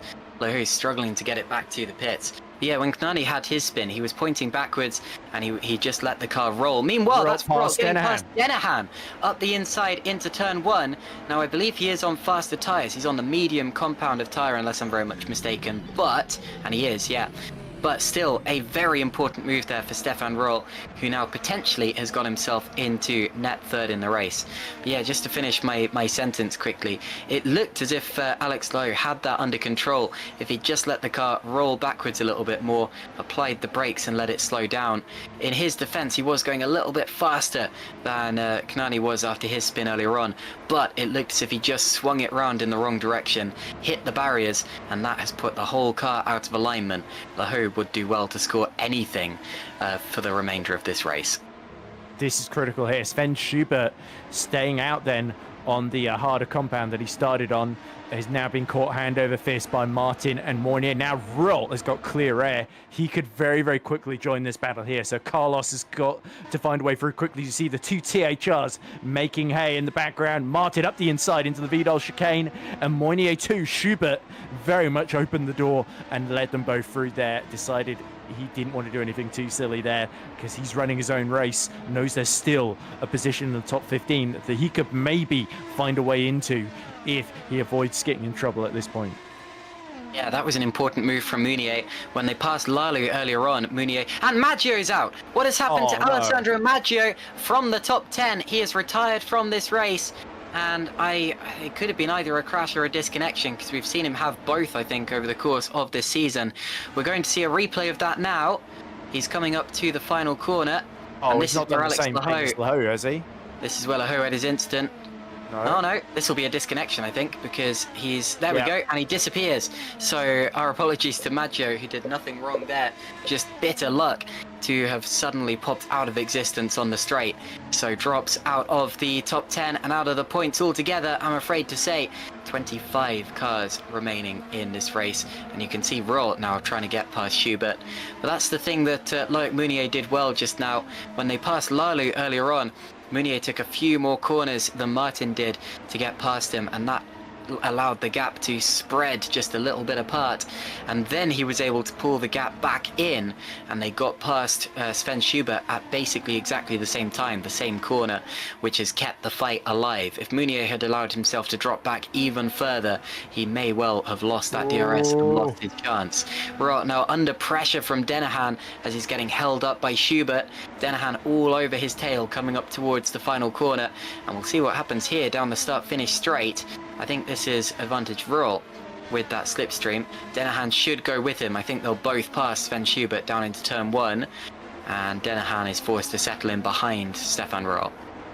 Yeah, there we go. Of course, Denahan Roll, former teammates. As we see, Maciej Milnek in the second of the HRTs has cleared Mark Schluter for 9th position. Is now Philip Pushke puts a move on the sole remaining Road to Formula of Thomas Vack, who falls to 15th, the final points paying position there. So yeah, Pushke having a good recovery up the order from a fairly middling grid position. He has driven a really solid race so far, but Mounier within 4/10 of Martin is now putting the pressure on. Roelt's lap times have started to fall away a bit now that we'll have to see what his pace is now. He's in clear air, but being held up by Schubert has opened up the gap to 2.5 seconds there. Meanwhile, our two THRs, they lead by 6.8 seconds is the lead that Tyne has over Carlos Martin, as he's actually pulled about 3 seconds clear of Tom Stevens now, as he's been a tenth quicker that previous lap here. So yeah, Carlos, it could be that the THRs have to pit before Carlos catches them, and in that case they're looking very, very good here, as Claire Tyne knows now is the ideal moment to strike. 23 laps out of 60. Could he be doing the one stop here? That's surely what THR have got in mind, especially for Stevens. Maybe, but it's pretty early, and unless they know something that we don't know about the hard tyres, I think it may still be a two-stopper here for Jarl Tyne, as Tom Stevens now takes the lead, and here is the net lead, the fight between Carlos Martin and Loic Mounier, who seem to have broken away from Roel and Denahan behind them, and it's a two-horse race at this point in time. Poor Alex Maggio came into the YouTube chat just now, says, "Does anyone want my seat?" Alex, don't give up now. It's gutting to see you out this race, but you've still got plenty to fight for, as you see Jarl Tyne getting out just ahead of Tomasz Vok. Jope in the YouTube chat saying, "No, my wheel broken." I think that's Justin van der Smissen, isn't it? Unless I'm very much mistaken. And that would line up with what we saw earlier. Well, he also said that he just woke up for the race, which also tracks with arriving late to qualifying and struggling to keep up with Kanani. Although Kanani did spin, which did let him through for a fair chunk of the race there. But yeah, Jarl Tyne crucially coming out in relatively clean air, not right behind Thomas Vack there. So this has worked out pretty handsomely for THR so far, but we'll have to see. Are these 2 stints on the hard tyre for Tyne then? Because that could be interesting to see how far he goes. If he did a good 23 laps, if he does another 23, that would take him to sort of lap 56 or so. Yeah, so this could be a shorter stint on the hards, and Stevens immediately responds to it. Tom Stevens in. Sorry to Jope in the YouTube chat, who is not Justin van der Smissen, but indeed Jonas Corrala, a different GPVWC driver. Tom Stevens does pit now. Carlos Martin goes back through into the lead. So the fight that we were seeing before between Martin and Mounier is now technically and officially the fight for the lead. I saw a swap of places just then. Was that Fournier getting past Schluter now? So Fournier up into 6th I think Fournier was already ahead, if memory serves, because they're about second apart. So who changed? It's Milnek getting past Fournier. Oh, let's look at what Stevens has come out into. My goodness, that's Chris Shepherd and Xavier Ross. So Winnick up into 5th, and this is Tom Stevens touching wheels with Xavi Rose as he goes round the outside now into turn 3. There's a long way around, but that turns into the inside. This corner, which is deceptively fast actually. You do that corner pretty much flat. Here's Jorge Marquez running in 16th position with front row seat and a wide, and over the curbs goes Chris Shepherd. Keeps it out. Oh, doesn't keep it out the barriers. Big hit into the wall. Now that's where David Coulthard. I was going to say, that's where David Coulthard crashed in 99, wasn't it? And Ralf Schumacher, I think, went off at the same place with a puncture. But Chris Shepherd, I'm afraid, seems to be stopped, seems to be beached there in the gravel trap and is out of the race. A big impact, solid connection with the barriers. And that was, you'll notice here on the replay, and I saw this happen in real time, he dipped the wheels into the grass as he braked. He was fighting there with the Adonis, and there, you can see him try to turn in with his right-hand wheels on the grass. His left-hand wheels had more grip than his right. His car went sideways, and unfortunately at that point you have no control. And as he tries to get it back, the car spins around, and I think he loses the engine, or at least something happens, and he isn't able to get it back onto the road. Gutting stuff for Chris Shepherd, and he retires just 1 week after losing out on points due to a penalty.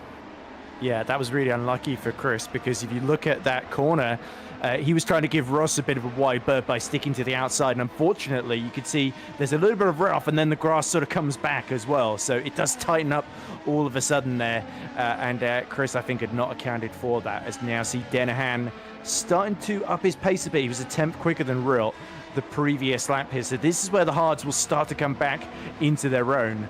And Dennehan, of course, having pit on them a bit later, has got the freshest tyres of our top 4 here. So the problem is he's now about 3.3 seconds off the lead, having lost that track position here. Okay, Jake Dennehan here has those hard tyres, is on a different strategy to other drivers around him.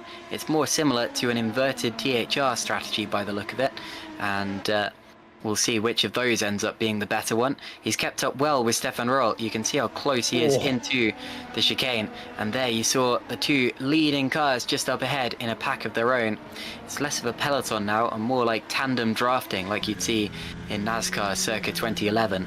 Down the start-finish straight they go. A big dose of DRS from Jake Dennehan. He goes to the right-hand side of his former rival Stefan Roth, and current rival, I guess you could say, and does get the move done into turn 1. Dennehan back into the top 3, Ed. Yeah, he's dipped the gap just below 3 seconds, but that last lap was slightly slower than Martin and Mornier, so he needed to clear Roth as quickly as possible here. So Dennehan is still in this, but we're going to have to see if Martin can hold on to the lead, or if Loic Moynier can steal it from him before Dennehan inevitably catches them both, or they have to pit again. Because remember, in that first stint, they did 14 laps on the soft tyre. Let's see how long the mediums can go by comparison, because they've done 12 laps on them so far. Nearly halfway through the race. If you missed qualifying, the main headlines are the return of Jake Dennehan after a year and a half away from Super League.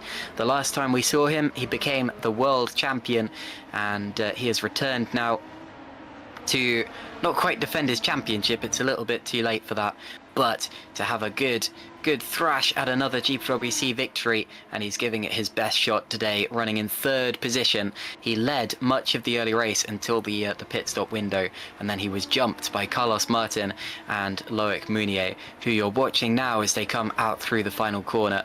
Another headline, of course, is that after Silverstone, Shimon Frelick became a race winner for the first time due to a penalty. And now you see Loic Mounier going past Carlos Martin with the slipstream, with the DRS, potentially with some push to pass. And he does get the move done there into turn 1. Loic Mounier leads the race for the first time today, Ed.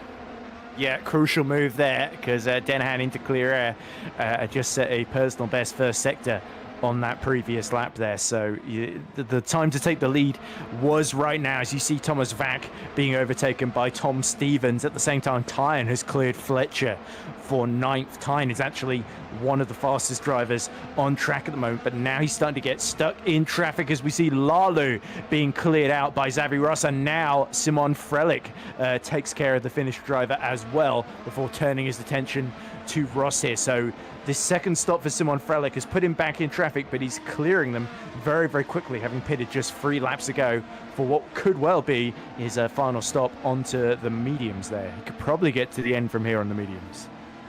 but it will be Shimon a bit of a Frelick, stretch. I was trying to lead on to him just now with that headline speech. I was going to say how much progress Shimon Frelick had made. Of course, in the early stages, went up 10 positions in about the first lap. Lap and a couple of corners. He's up 14 places now and is set to climb even further when the strategies all shake out. But he needs to keep pulling move after move after move. He's on an aggressive strategy here and needs to clear Xavi Rose as quickly as he can. He'll get the DRS and he'll approach him down the straight. Meanwhile, Stefan Roll into the pits. This could kick off the second pit window, and I think that drivers can probably go to the end here on hard tyres, maybe even medium tyres at a stretch. Shimon Frelick has now gone through up the inside of Xavi Rose into the chicane and back into the points paying positions with P15. Interesting that Roar hasn't been able to keep the mediums alive for much longer than he did the softs. He did 13 laps on the softs, 14 on the mediums then. So what tyres is he on now? I think it may well be the hards. There we go. That looks like white walls to me, unless they're yellow, and I'm going colorblind. They are yellow. Mediums. Yeah, there we go. Mediums then. So yeah, color blindness it is. As Sven Schubert now finds himself under attack, because not only is Roar catching him, but Frelick now has got clear air. It wasn't quite able to undercut Rob. He's gotten a lot closer to him at this phase then. So Frelick is sort of looking at P5, P6 overall, depending on how things work out, if he can keep this pace up and keep making the moves. Yeah, I think Roar here has, well, he's just pitted, of course, we know that, and I think on his mediums he now has the option to either pit again or go to the end. I think he will go to the end if indeed he can, because he's not been able to stretch the mediums long so far though, Caitlin. I think there's another stop coming. You've also got to remember that towards the end of the race, as there's another change up front, Mathieu Winnick back behind Fournier. That's because he's in the pits. There we go. And here's Lalu side by side with Rose getting back through. I was going to say, you've got to remember that the later you get into the race, the better your car is on its tyres, because of course it's lighter. It's basically when you have less of a fuel load, the car's rubbing its wheels into the ground a little bit less than it would be at the start. Doesn't make a huge difference, but it makes some. And also watching that lap ticking, those laps ticking away, makes a psychological difference when you think, okay, if I pit now, I'm going to have to do it all over again, all of this progress. If I stay out, I might just get the lead, and then I will fight for it tooth and nail. And sometimes that ends up working. Dylan Fisher, I'm afraid, is also out of the race now, so 23 cars remaining and 7 retirements. Yeah, that's a big shame for Fisher after being promoted into the points. He said it was one of his best drives ever at Silverstone, but he finished P16. He did get promoted to P14 post-race, but unfortunately today has not been as strong for the AKA Hero driver, and it's going to end very, very early. So both AKA Heroes having an early bath here as Fisher somewhat disconsolately pulls into the garage. As we see, Roll has set the fastest first sector of anybody. Milnek, by the way, in the second HRT, his teammate, has pitted and come out behind Simon Frelick, so Frelick has well and truly undercut his way ahead, but Milnek luckily was able to stay ahead of Lalu, as now Moynier and Martin can see Royal getting into their pit window, and they're responding by coming in immediately. So Denahan takes the lead back as Moynier and Martin both pit, and the fact that they've come in on the same lap means that we shouldn't really see a change of position between the two of them, but they were very close, so I would still like to see the pit exit just in case. Moynier does come out ahead of Martin, and I think they've had Tomasz Wok has split the two of them. That's interesting. So Moynier 9th, Wok 10th, and Martin is 11th. Can Martin retaliate and get past Wok to keep up with Moynier?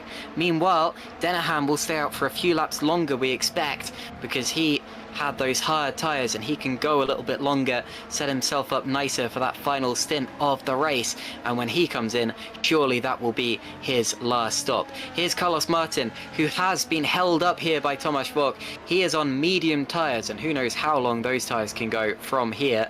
Goes up the inside of Wok, there he goes, and through into 10th place. The thing that's making me really question why these drivers are going for mediums is because, yes, you had 10 laps on the softs at the start, followed by 20 laps on the mediums, but 20 laps on the mediums would only take you up to lap 50, and that would give you another 10 laps to deal with, so you'd have to go back onto the softs potentially. if anyone was going to do that, I'd expect them to go soft, soft, medium, medium, rather than soft, medium, medium, soft. And you don't tend to see drivers ending the race on softs unless their race has gone pretty badly and they're just focused on fastest lap head. Yeah, I think Russo may have had a spin there because he's losing a lot of time in Sector 2. Hoekstra now gets himself into the top 20 then in the other green stripes as we watch Carlos Martin trying to catch back up to Moynier, and now back is under attack from Vrot, who dives up the inside into turn 1 there. So Vrot making good on this undercut. He's only a second and a half now behind Carlos Martin. So Martin not only trying to catch up to Moynier, but also watching his back because the HRT man is coming for him. Indeed. A question in the YouTube chat is from HP. Are these cars similar to Formula 2 in terms of pace? These cars are actually designed around Formula 1 cars, Formula 1 specifications, and they can, from time to time, be quicker. In fact, they tend to be quicker in their lap times. Oh. That was a fascinating accident there from Federico Rosso. Spun the car in a pretty normal place. We saw Osama Kanani do that earlier on. But instead of nicely controlling it, instead of nicely controlling it, just kind of panicked, floored the accelerator and slammed it into the wall. He could very easily not have done that. Yeah, so easy to do. Unfortunately, yeah, Russo, who was looking good to maybe beat Robke Hoekstra, is now going to have a much harder time of it as well, as there Sergio Fletcher is overwhelmed by the fresh tyres of Loic Moynier, and it's his fellow countryman Carlos Martin that's going to get involved in this soon as well. Alex Laho, by the way, after crashing into the wall, pitting for repairs, he's only about 7 seconds down on Hoekstra here, so if things get crazy up front, I wouldn't rule out Alex Laho maybe sneaking into the top 15, but I think a lot of things would have to happen to enable that. But good to see Alex refusing to say die, refusing to give up, as Moynier sets the fastest lap of the race, somewhat unsurprisingly, 127.2. He's about 2 second lap faster than everybody else in front of him there. And next target is this man, Philip Pushke, who's getting a bit of DRS from the back of Tom Stevens, who he's slowly been catching up to. Of course, Stevens on that different strategy here. Philip Pushke pit about 16 laps ago. Stevens pit 8 laps ago. So I think Stevens is actually the one on the fresher tyres trying to escape Pushke here. Stevens just passed him at the start of the lap down towards turn 1, and now Pushke is under pressure from Loic Moynier, who will surely blast past him at the earliest possible opportunity. But yeah, good on Alex Laho for continuing in this race, as you said. Unfortunately, Federico Rosso has now retired, will not continue in this race, and I think rather has his head between his legs now. His tail between his legs, that's what I meant. Well, I'm not sure what you're thinking of, Caitlin. But anyway, Loic Moynier catching up to the back of Pushke. Pushke again leaves the apex all wide open for Moynier to slot that spark through. And there we see Martin picking off Fletcher in the background simultaneously too. So the problem for Martin, there's another car in between every time he makes a move, because it is Moynier doing the exact same thing as him. So now Stevens is the next one that Moynier will have to clear, and Tom is only on 9-lap-old tyres, but Moynier's got 6-lap fresher ones. So we see Vrot diving up the inside of Fletcher now as... yeah, here we go. There's Martin now, still only 1.2 seconds ahead. Ruel was a full 0.6 quicker. Such was his pace and the ease of which he cleared Sergio Fletcher.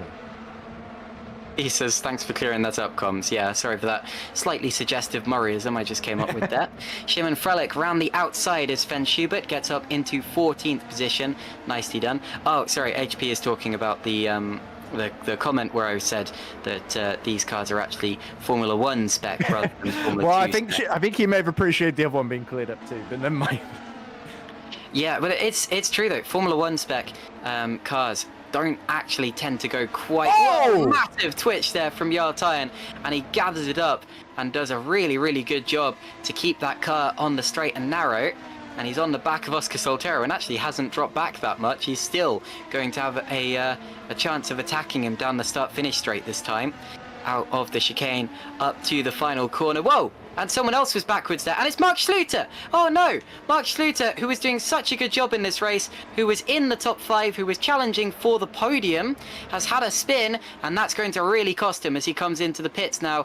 And now Jarl Tyen does get past Oscar Soltero, up into the top 3. Loic Moynier on the back of Tom Stevens, looks to do the same, takes a look to the outside, cut back to the inside, touches him, there's wheel-to-wheel contact, they're still going to be side by side, neck and neck, through the left-handers. Stevens will have the shorter line. Mounier will have the inside line if he holds on for the next corner. Oh. He does. They touch side pods now. Stevens goes wide. Mounier gets it done. Yeah, he really had to stick that one out. Tom was not doing him any favors whatsoever because he's trying to protect Tyen, his teammate's strategy here, by holding up for as long as possible. Now he's got to do the same to Martin once he clears Pushke, of course, so he's still stuck behind as well. So, yeah, that was a crucial moment there for Mounier. They so easily could have been taken out by Tom Stevens if he'd been a bit too aggressive. But Tom was very, very hard, but just about fair there in his defense. So, yeah, we've done just a little bit to say, nice try, Tom. But that was crucial there. And I think Mounier now is setting himself up very, very well for victory. But the main threat to him now is Denahan. Where is he going to filter out once he pits, presumably for soft tyres near the end here, as we see Carlos Martin clearing Philip Pushke at the Vidal chicane finally. And now it's Stefan Roelt's turn to clear Pushke. But the Adonis holding up the HRT for at least another corner. And look how much time Martin has lost to Mounier in that process. Nearly 3 seconds, and that will continue to drop, or come out rather, as they meet more traffic. Stefan Roelt there up the inside of Philip Pushke also goes through. Stefan Roelt still very much in contention for a podium here today. Shimon Frelich in contention for a strong result in the top 10. He's up into P11 now after passing Tomasz Vok up the inside into turn 1. I love moves like the one we just saw being pulled by Loic Mounier, where drivers know that they have the faster car. They do not want to give up, and they go right around the outside of nearly a whole sector on one of their opponents, just so that they don't have to try it all over again. Really good, feisty racing from Loic Mounier, and that's what we've come to expect from him this year. And Mounier a full second faster than Stevens on that previous lap as well, as he's clawing nearly 3 seconds faster than Soltero. So I think Fournier, Soltero, both stayed out on the hards. They're doing the pretty similar strategy to Denahan, whereas the THR is doing it in reverse. So let's ride on board with Mounier going the more circuitous route, as you say, nearly locked wheels a couple of times with Stevens.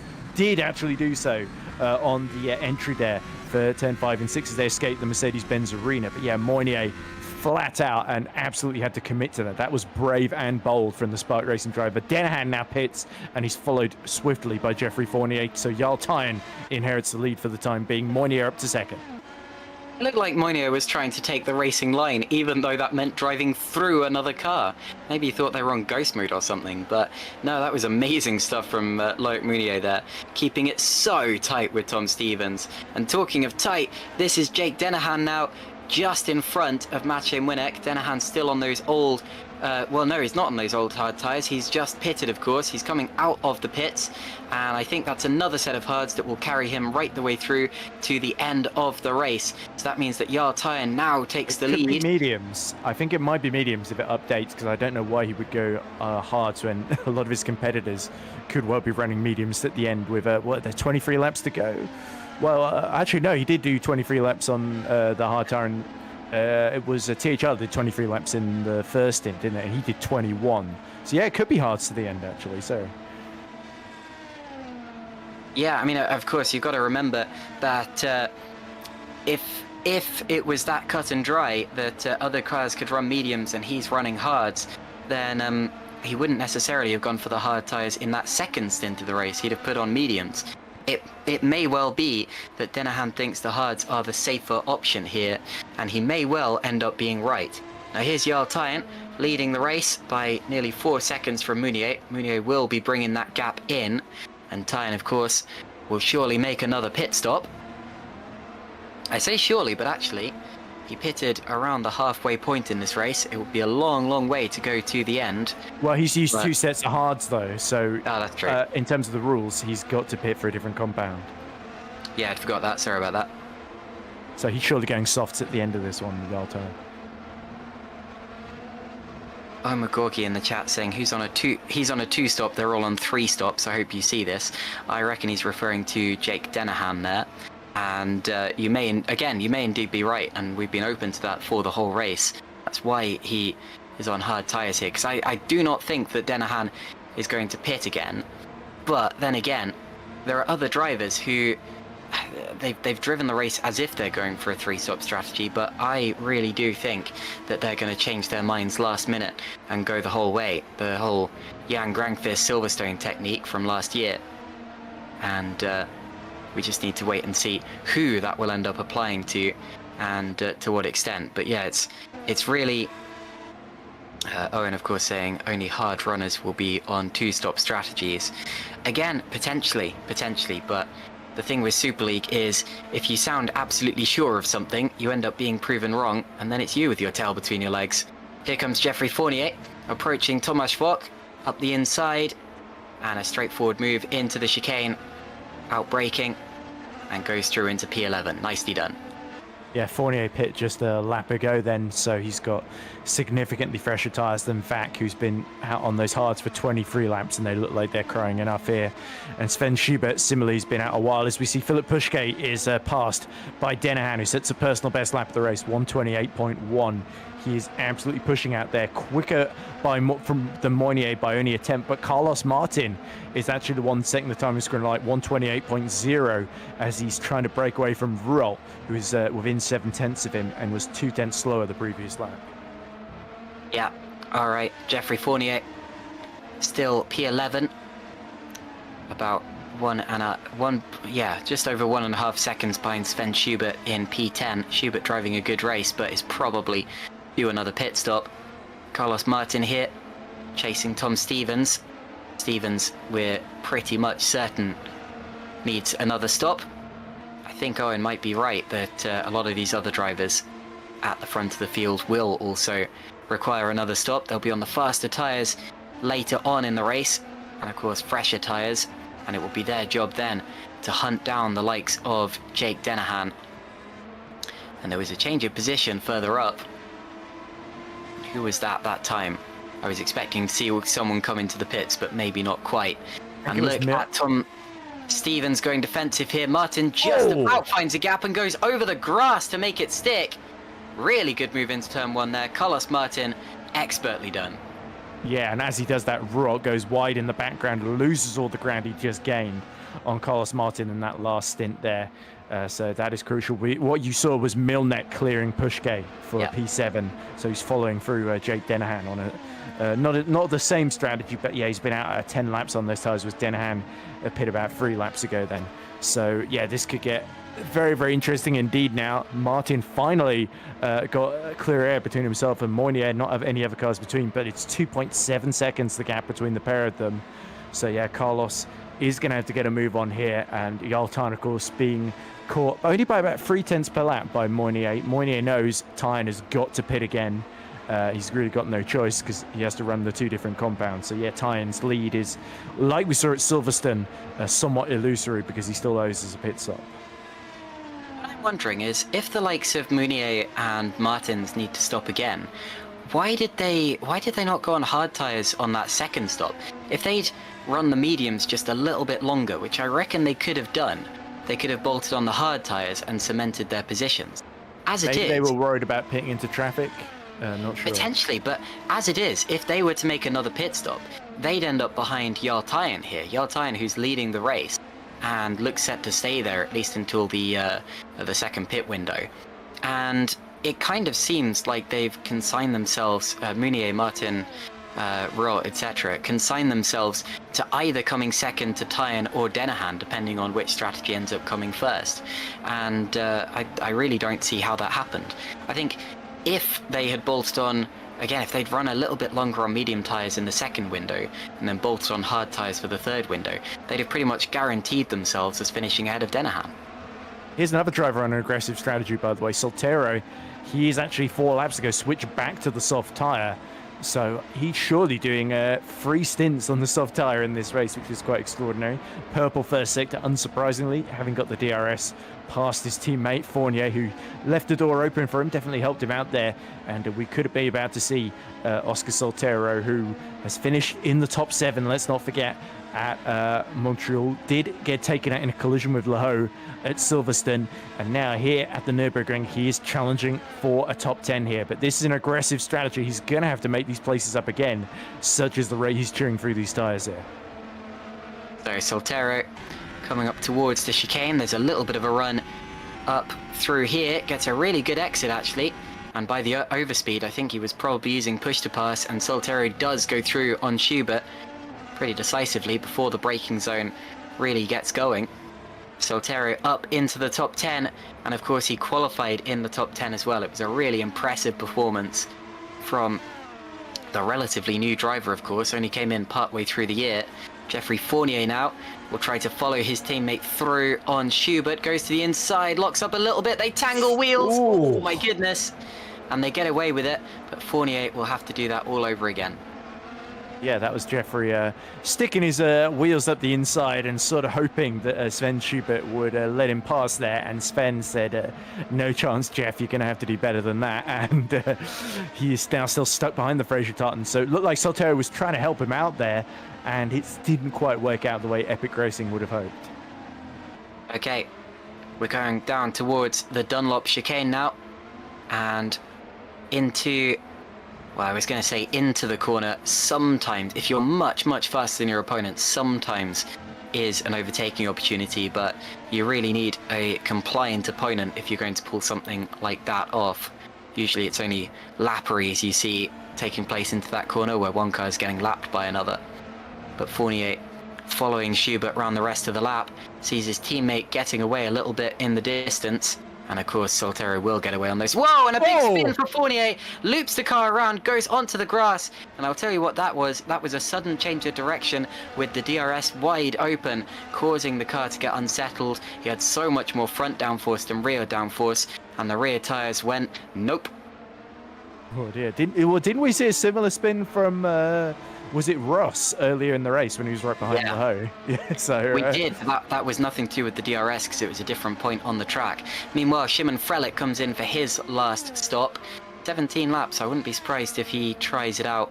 I think he's on mediums. I was going to say I wouldn't be surprised to see him trying the softs. But yeah, he'll easily go to the end from here.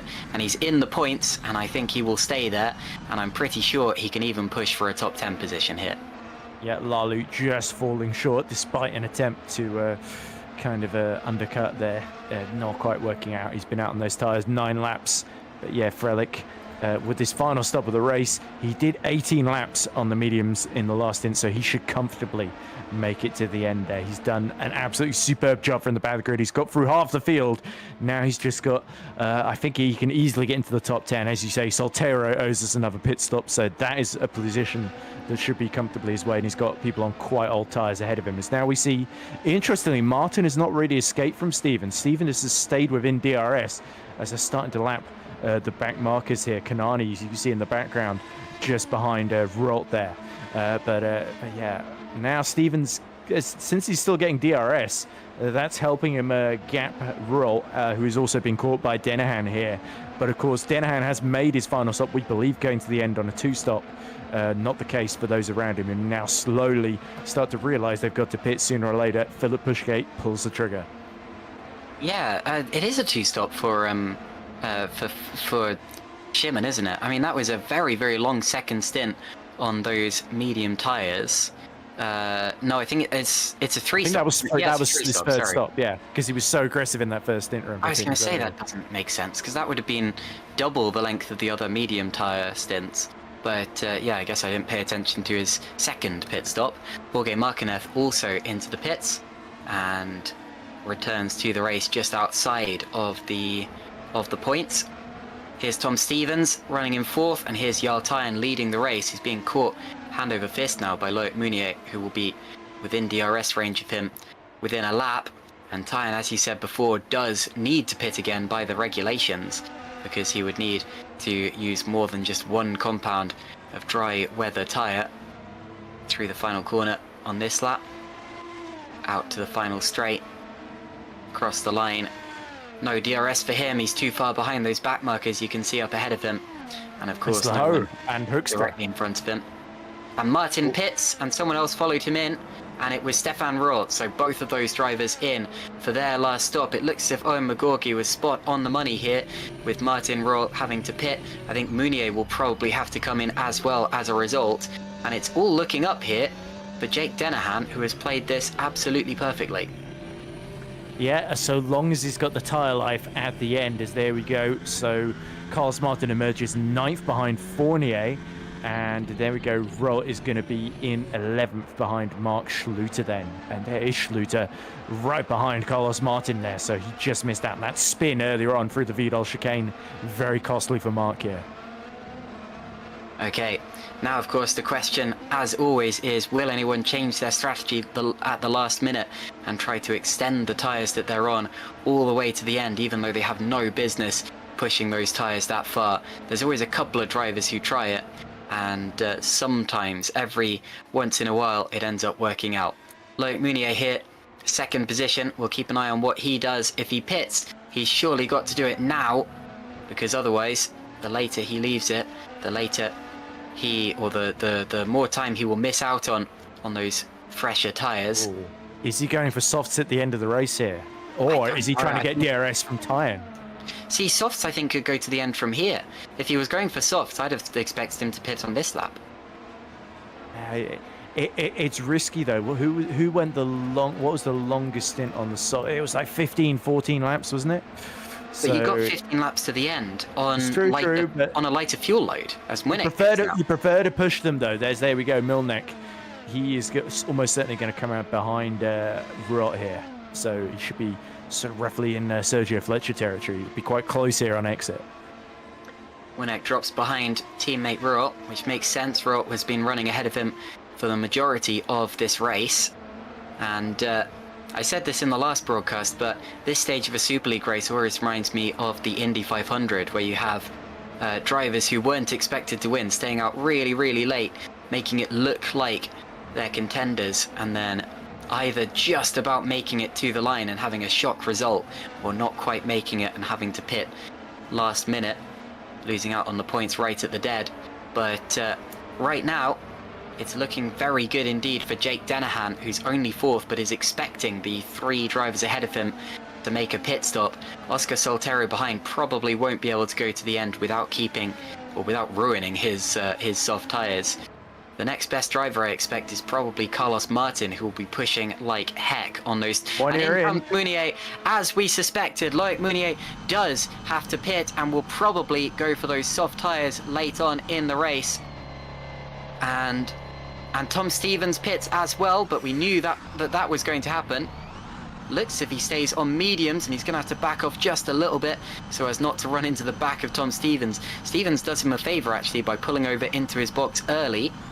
And Mounier takes off the pit speed limiter, exits, and is ahead of Carlos Martin, just about. It's very, very close there on pit exit. Ooh, but that's Martin very just passed Schubert.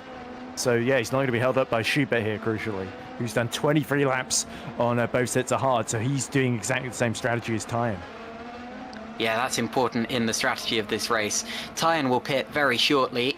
Someone just dropped back from 20th place, I think. Ooh, we had a yellow flag. I think Kanani had a spin. Okay.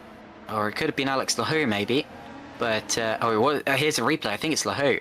So we're going to see that. Alex Lahou going down towards the Dunlop the Dunlop chicane. Nope, Dunlop hairpin. I'll get it right the 3rd time. Gets over the curb, nearly gathers it up, and he's going to hit the wall, donk, and keeps his front wing. So very lucky out of that one. Don't think he's going to end up scoring points, though. He was already miles behind due to his dink on the suspension earlier on, and that won't have helped that 2nd hit into the wall. Alex Lowe a little bit in the wars, goes over the gravel for good measure. Through. Tying in the pits now, so that means Dennehan is going to take the lead.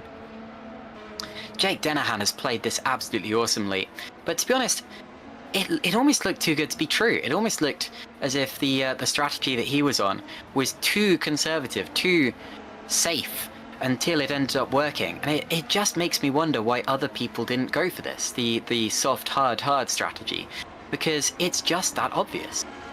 Jeffrey Fournier now up the inside of Sven Schubert, goes through into 6th position. But if the hard tyres really can go to the end, or if the hard tyres really can go this long and make it a 2-stop race, you'd have thought that other drivers would have figured that out earlier and also gone for the 2-stopper. Shimon Frelich now up the inside of Philip Pushke, goes through, attacking him. 12. Yes, Pushke had to go at him through the first hairpin there at turn 1, not quite able to get through.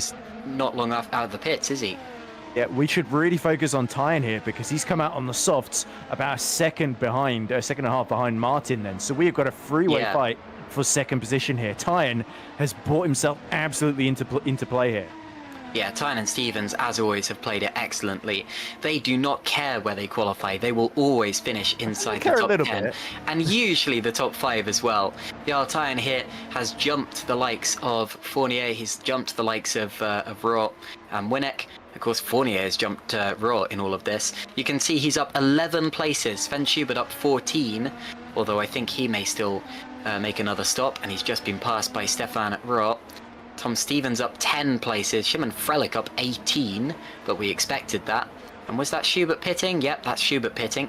So he is now out of the way and out of the fight for the lead. Oscar Soltero pits. So the order is back to Denahan, Mounier, Martin, as it was early in the race. But unlike early in the race, there is a 12-second gap between Denahan and Mounier. Mounier would need to gain well over a second per lap in order to catch Denahan in this one.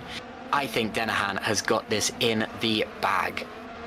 Yeah, fastest lap of the race for Martin, and boy does he need it. As we see now, Tom Stevens right behind Stefan Rott here, who was running third in the earlier phase of the race, but on now a harder compounder tyre, he has got to defend from Stevens and see if he can somehow use DRS from Fournier to keep on to that 6th position here, but Rott starting to struggle. The bizarre thing about this race, the thing I can't quite wrap my head around, is it's not like Jake Denahan got the strategy especially right. His strategy was pretty straightforward. It was that everyone else got it a little bit wrong. And I don't think I've seen that in a long time, to be honest. It's really, I mean, the maths just didn't work out on the medium tyres. They were going to have to do a short stint towards the end of the race, no matter what. And on a track like this, where it's difficult, and Rot does get through on Fournier. Good move there. Rot with slightly fresher tyres was able to push on and get the move done. Stevens now will be the next person to attack Fournier, and I think that this will be pretty straightforward now as he gets the DRS, gets a double tow from both Fournier and Rot up ahead, and Stevens now is going to gain 6th position. Makes it on the brakes, nicely done, gets it stopped in time.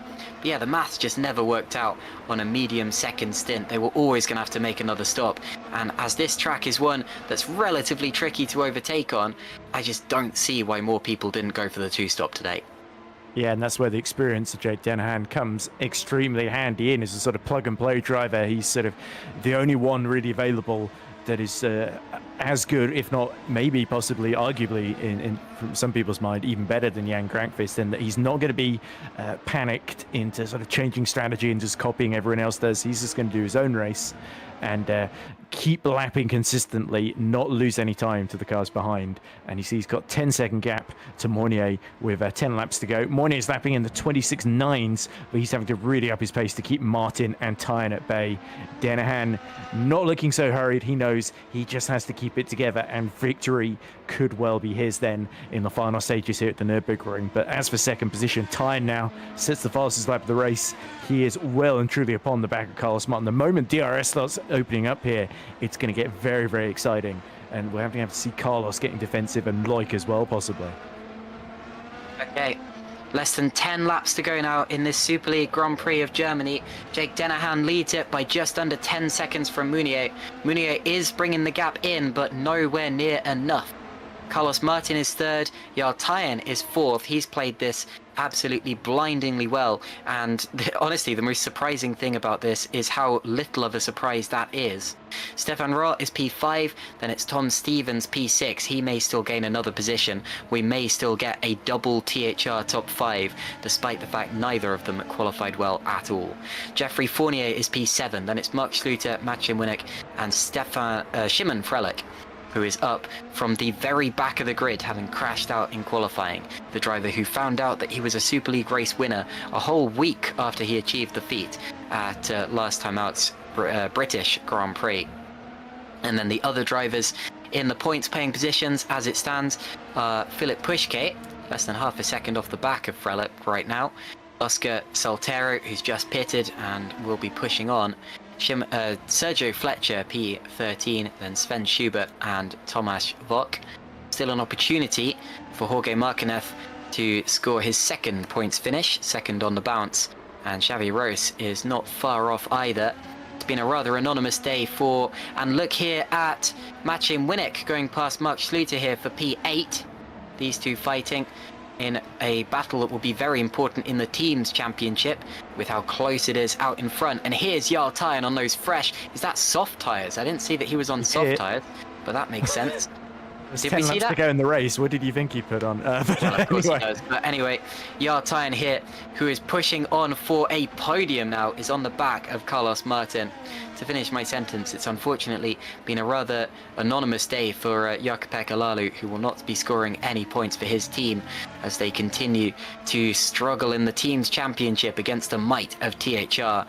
But of course, Jake Dennehan's win, if he keeps this, which it looks like he will of course do. Whoa, And Tyen's round! spins! What a disaster! Tyen was pushing on, he was potentially the fastest driver on the track, and it looked as if he was going to get a podium for sure, but he spun the car around. Now he still has a chance. If his tyres have life left in them, he still has a chance to push on, but he's lost five seconds in that one.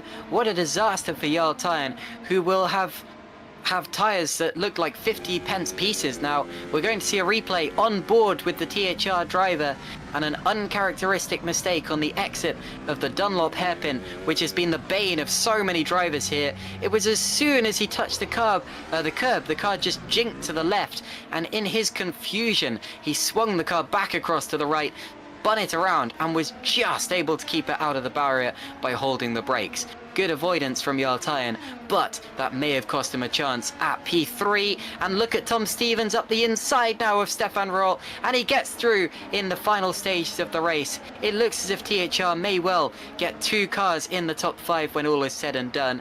And Szymon Frelick now is up to 9th place ahead of Mark Schluter. What a drive from the Polish sensation. Szymon Frelick, P9. Yep, there we go. Look at this. Schubert taps the back of Sergio Fletcher as they both try and lap Osama Kanani into the first corner. Schubert now tries to go around the outside of the valet, and they lock wheels. They touch each other, and Fletcher just about holds on to that one, but it's Schubert up to P13 on his fresh soft tyres. Now he's trying to chase after Pushke, who's 10 seconds up the road and starting to run out of tyres. Actually, he's being rapidly caught by those behind now as he tries to keep up with Schluter. But yeah, that moment for Tyen, that was very nearly front wing off and into the wall, as we saw for Paul Russo early on with a very similar mistake there. So that's where not only the experience but the instincts of Jarl Tyen. He's such good reflexes. I've never seen someone get on the grass and somehow keep it on pointing in the right way as often as he does. So yeah, he does a reputation of letting the back end hang out, but he can absolutely control it, Jarl Tyen, and that's a very visual illustration of why. Just unfortunately, he got a little bit too. He was sort of so caught up chasing down Martin that he just got the left-hand side of the car on the curb, and the car, it looked like he was almost going to save it, and then it didn't. So now he's got slightly more worn tyres as a result of that, and he's lost 0.8 that last lap to Stevens then. So 3 seconds between them, 6 laps to go. Will they let Stevens through into that 4th position to try and challenge Martin? I think Tom will need to get a little closer than that. Look at that graphic. Loic Meunier's last lap was 1.2 seconds faster than Jake Dennehan. Now, if he was to continue to do that, he would catch Jake right at the end of the race, and I mean literally the last lap. Now, normally when you see a driver do that, it's too little too late. Normally, as soon as they get within a certain range, be it 5 seconds or even 1 second of the car in front will give it all they've got and respond to the pressure, and it will be a little bit of an anticlimax. But don't let me take the excitement out of this race. Meunier still has a chance. Jake still needs to be absolutely perfect from here to the end to make sure that he doesn't end up losing out at the bitter death. Now remember, Loic Meunier took the lead of the race on the last lap last time out and at Silverstone. Of course, lost it as a result of that move being judged illegal by the stewards later on. But if he can do that once, make that move on the last lap, then there's nothing to say he can't potentially do it again. Let's take a look at the lap times as they complete yet another lap of the course, and that was 0.9 of a second faster, Loic Meunier on Jake Dennehan. With 6 laps remaining, including the lap that they are on, he would still be on course to catch him on the very last lap of the race. We could could, and I don't want to promise anything, still have a fight yet, Ed.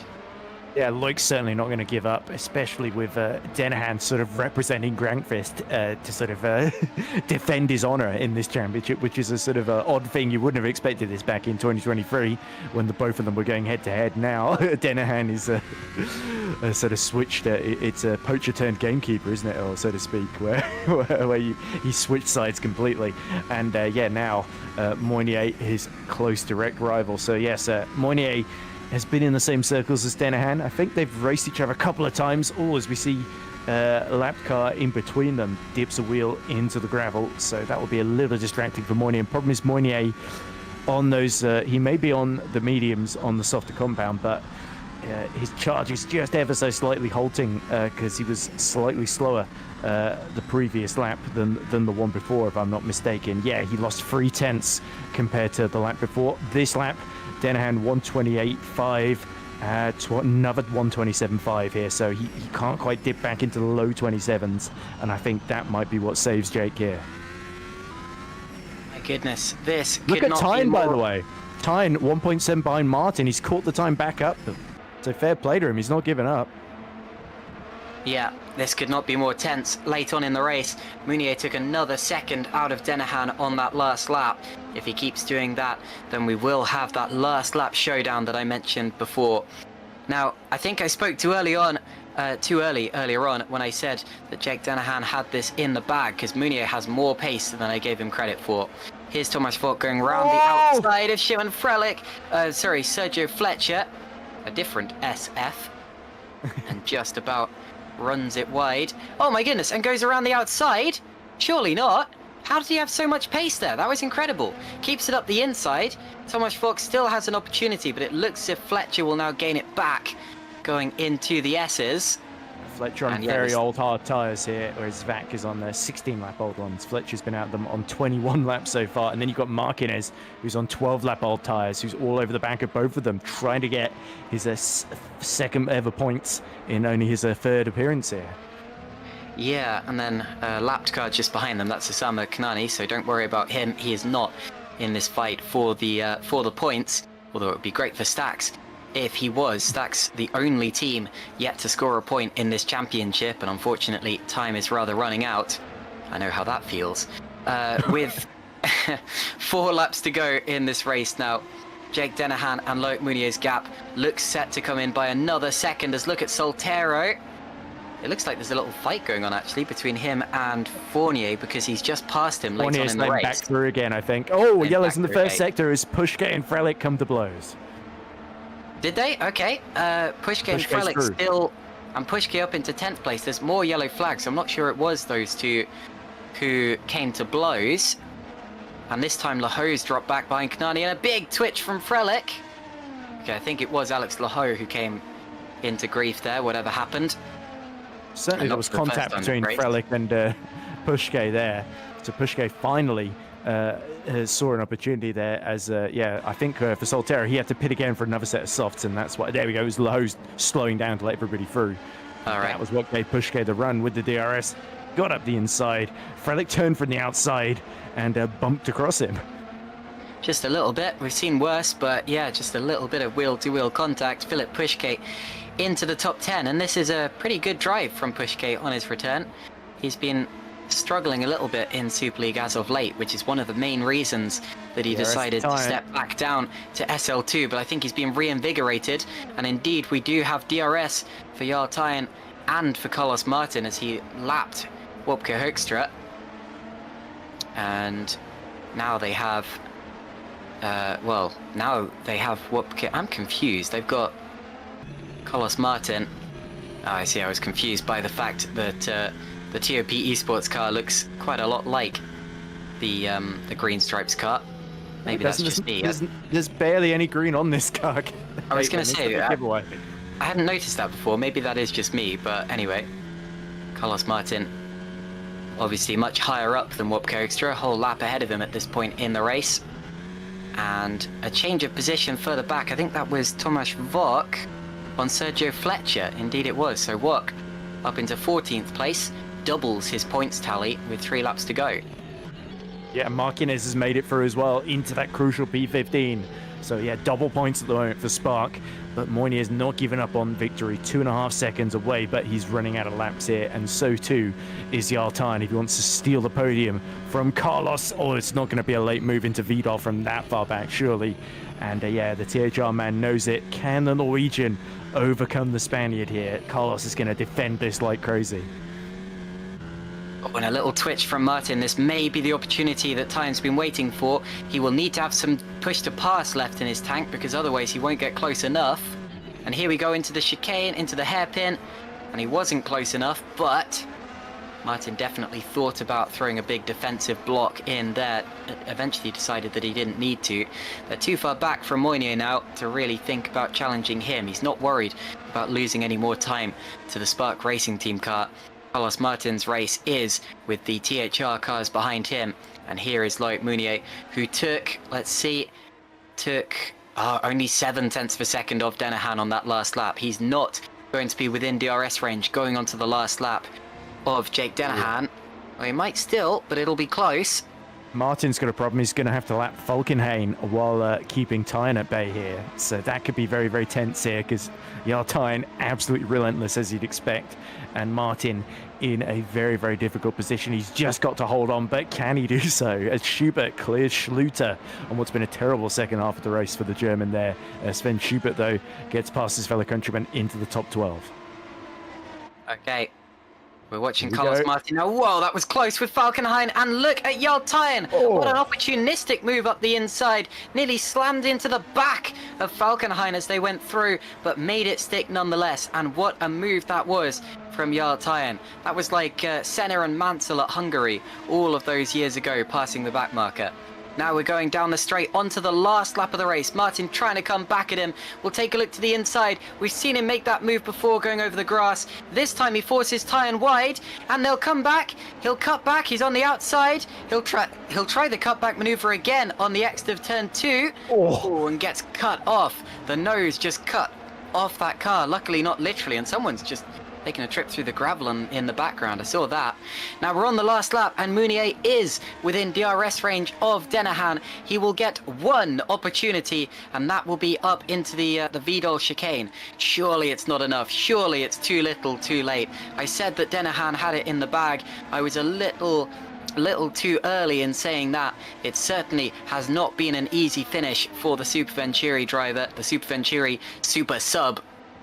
But Jake Denahan is still under pressure here, and that's a big twitch from Mounier, who just stays on top of things. It was a little twitch for Denahan. I think that's it. I think that might be all she wrote for this race as they come through the kink and up towards the Vidal chicane. But what a final lap we have had.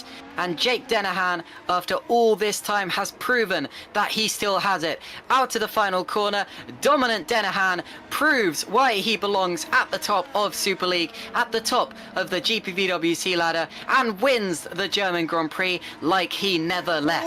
Denahan wins, Mounier second, then it's Tyne third, just from Carlos Martin. Tom Stevens will be fourth, Stefan Royal fifth, then Maciej Winnick in seventh, Oscar Soltero eighth, Jeffrey Fournier 9th, Philip Pushke 10th, and then this fight here, this is Pushke just holding off Szymon Frelick. What a drive for Frelick from P30 to P11.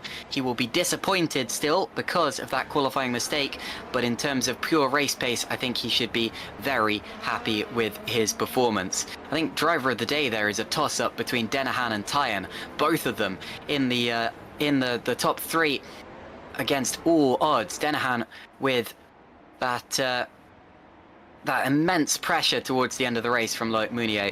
Tyne, of course, coming up 13 positions from where he qualified. Stevens up 14. Szymon Frelick, I think, was up 19, of course, because he started right from the very back of the grid. And I think any of those drivers could stake a claim to being the driver of the day today. And donuts for Denahan. Fantastic stuff. What a jubilant Jake. Well, everyone else spun there. Maybe it's Jake's turn as well. Right, yeah, the race he's like, I wonder what all the fuss is about. But yeah, jubilant Jake Denahan wins the German Grand Prix. And we're going to see the full standings there. Jake is the victor. Loic Mounier, second place for the second race running. Then it's Jarl Tyne third, Carlos Martin fourth, Tom Stevens fifth, then Stefan Roll and Matej Munich. A good day for Holland Racing Team, and that's important because of how close it still is for the team's championship. Oscar Soltero and Jeffrey Fournier get Epic Racing Team a double top 10, and I think that's Oscar, is that his second top 10 finish on the bounce there? Great drive for Oscar Soltero.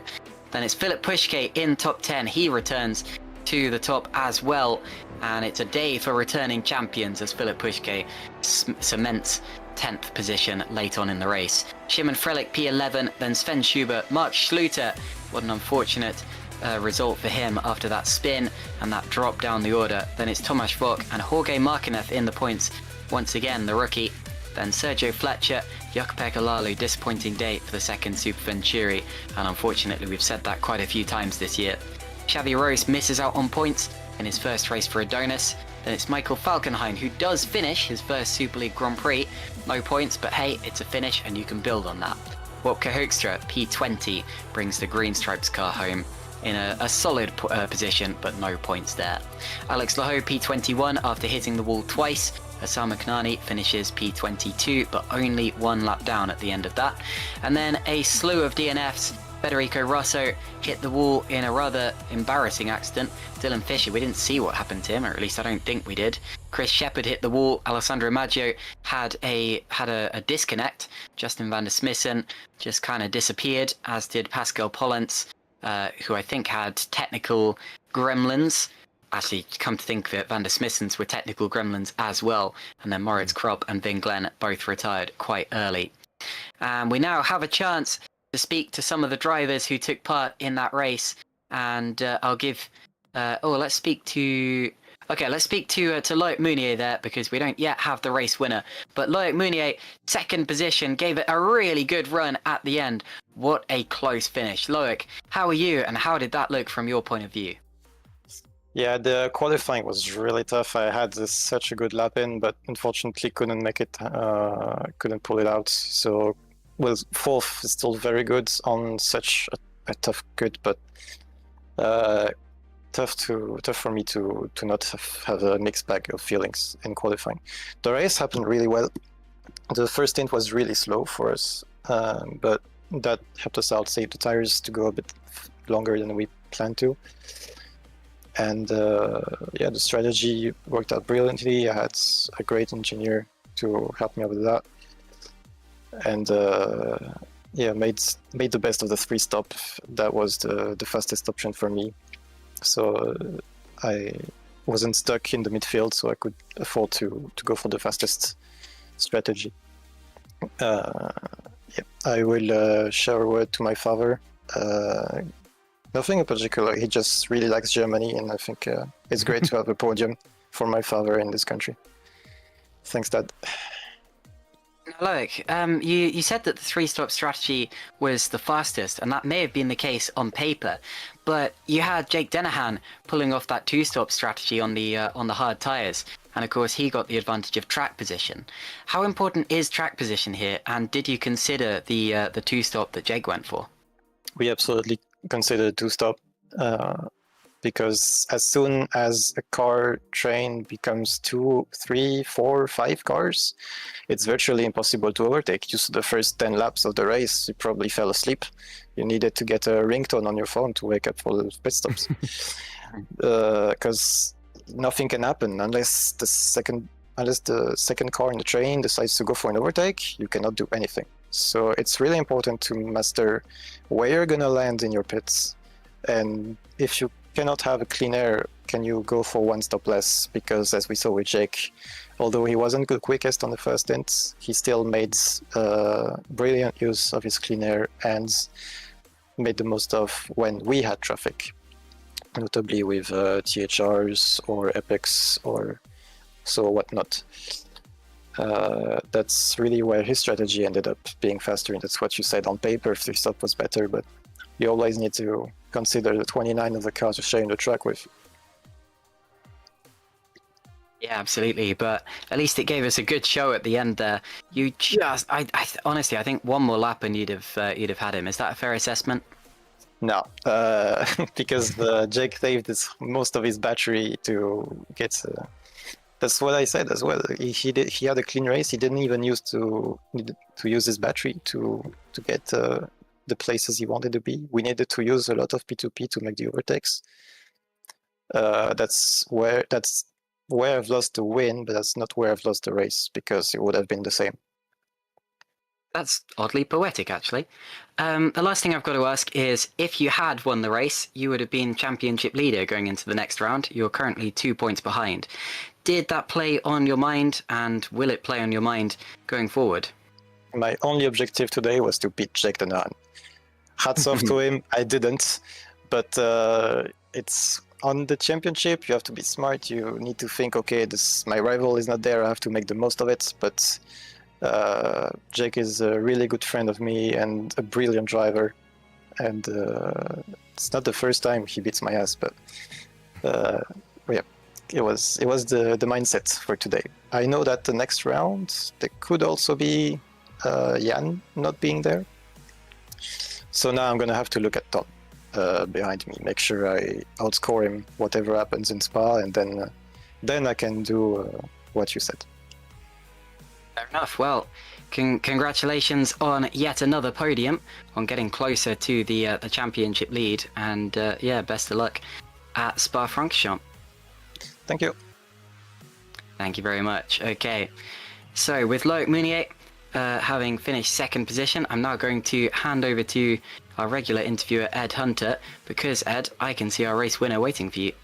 Absolutely, but thanks very much for talking to us, Leak. And unlucky about the way Silverstone went, didn't quite go your way in the end, despite going for that move late on. But thanks for being on a great show for his 2 races in a row, and I'm sure that second win is coming sooner than we think. Yeah, Silverstone was a mistake on my side. I will correct you. I did a move that in the end was. I didn't want to be accusatory. Yeah, no, it's I get it. It's what your role is. You're doing good. But yeah, that's my opinion on it. Good enough. Well, Good there we that go. we got it sorted out. Well, let's hear from the elusive 2023 champion of Super League, the winner of today's race, Jake Denahan. So Jake Denahan joins us now, and Jake, congrats. That was a brilliant race. The statistics will say you won from pole position, but you really had to hold your nerve on that 2-stop strategy, especially at the end with Loic closing. Did you enjoy coming back to Super League, or did it remind you why it was such hard work? Yeah, it was good fun. I was expecting more of a boring race, to be honest, because I raced here before at Nurburg Ring. Usually it is just a DRS train, but when I raced in 2023, it was a clear 2-stop. I was kind of expecting it to be like that today, but I kind of got proved wrong. Of course, I know 3-stop is quicker with clean air, but it all comes down to traffic, and in the end, I don't know what the gap was, but I think one more lap and Loic would have had me. So yeah, GG's to him. He drove well. Yeah, it was an exciting race. Yeah, and that win stopped Loic from stealing the lead in the Drivers' Championship from Jan Grankvist, obviously you filled in for. Is there a sense of Jan is your former rival and now you're helping him out, or is it more personal glory that just so happens to be helping the Super Venturi team? No, it kind of just happens to be Super Venturi, to be honest. They had a seat going and you went for it. That's all there is. Yeah, basically. Jan came to me with an offer, and I'm good friends with Jan, so yeah, I subbed for him before. Yeah, he trusts me and I trust him. I just want to thank him for giving me the opportunity. It's been a pleasure. And will we see you again in the car at Spa? I remember you seemed to make an appearance there in FS1 last year at Le Bleu, and also won. I'm afraid not. No, I won't be at Spa. Fair enough. But anyway, it's been lovely to have you back, Jake. And yeah, that was a beautiful defensive drive there. And when the pressure was on, you didn't crack, and you reminded everybody of your class, which was brilliant to see. And what are you racing these days out of interest, or is this just a one-off? This is just a one-off. I'm kind of more focused on iRacing at the moment. So yeah, I came back to R Factor, had to relearn how to drive on this sim. It's been yeah, very different driving styles on both sims, so getting used to it is a bit tricky, but in the end, I guess I did a good job. Yeah, I've been commentating on iRacing myself, actually. Well, which isn't the same as driving at all. But yeah, getting used to the way wheel tethers work in crashes has been a bit confusing for me. But, but yeah, nonetheless, yeah, great to have you. And yeah, it was very nostalgic seeing you back on track, if I say so myself. And yeah, all the best. And thank you very much for putting on a masterclass for us today, reminding us how it's done. Can I just say quickly, it's amazing to see you back, Jake. We missed you last year. It's always a shame when we don't see the reigning champion on the grid. Congratulations on your win today. I think you were the driver of the day, and I think you might just be the GOAT. Thank you very much. It means a lot. Thanks. Yeah, I think you're definitely in the top three. There's been a lot of very, very good drivers in Super League. So, but yeah, and also you've been in other championships that I might happen to run as well. So you're pretty high in those standings too. But anyway, thanks for talking to us, Jake, and all the best. Enjoy that lovely trophy to add to your collection. Yep. Thanks, guys. So as Jake Danahan goes off to enjoy the champagne that he gets to take back to Ireland, let's talk to Carlos Martin, who just missed out on a podium today after qualifying right on the front row, right behind Jake. Let's see how his race went. So we're now joined by Spain's very own, TOP Esports' very own, Carlos Martin. Carlos, obviously, is a sense of a day that started so strong, saw Loic fly past you, and then Yaltayan, despite having that half spin late on, also got you just before the final lap of the race with a move with the back marker of Michael Falkenhayn. So obviously frustrating to miss out on the podium, but still your best result of the season. A very, very strong drive, it must be said, Carlos. So well done. But obviously I know you would have wanted it to be one better today. Okay, I hope the stream doesn't listen this, but I hope you laugh now.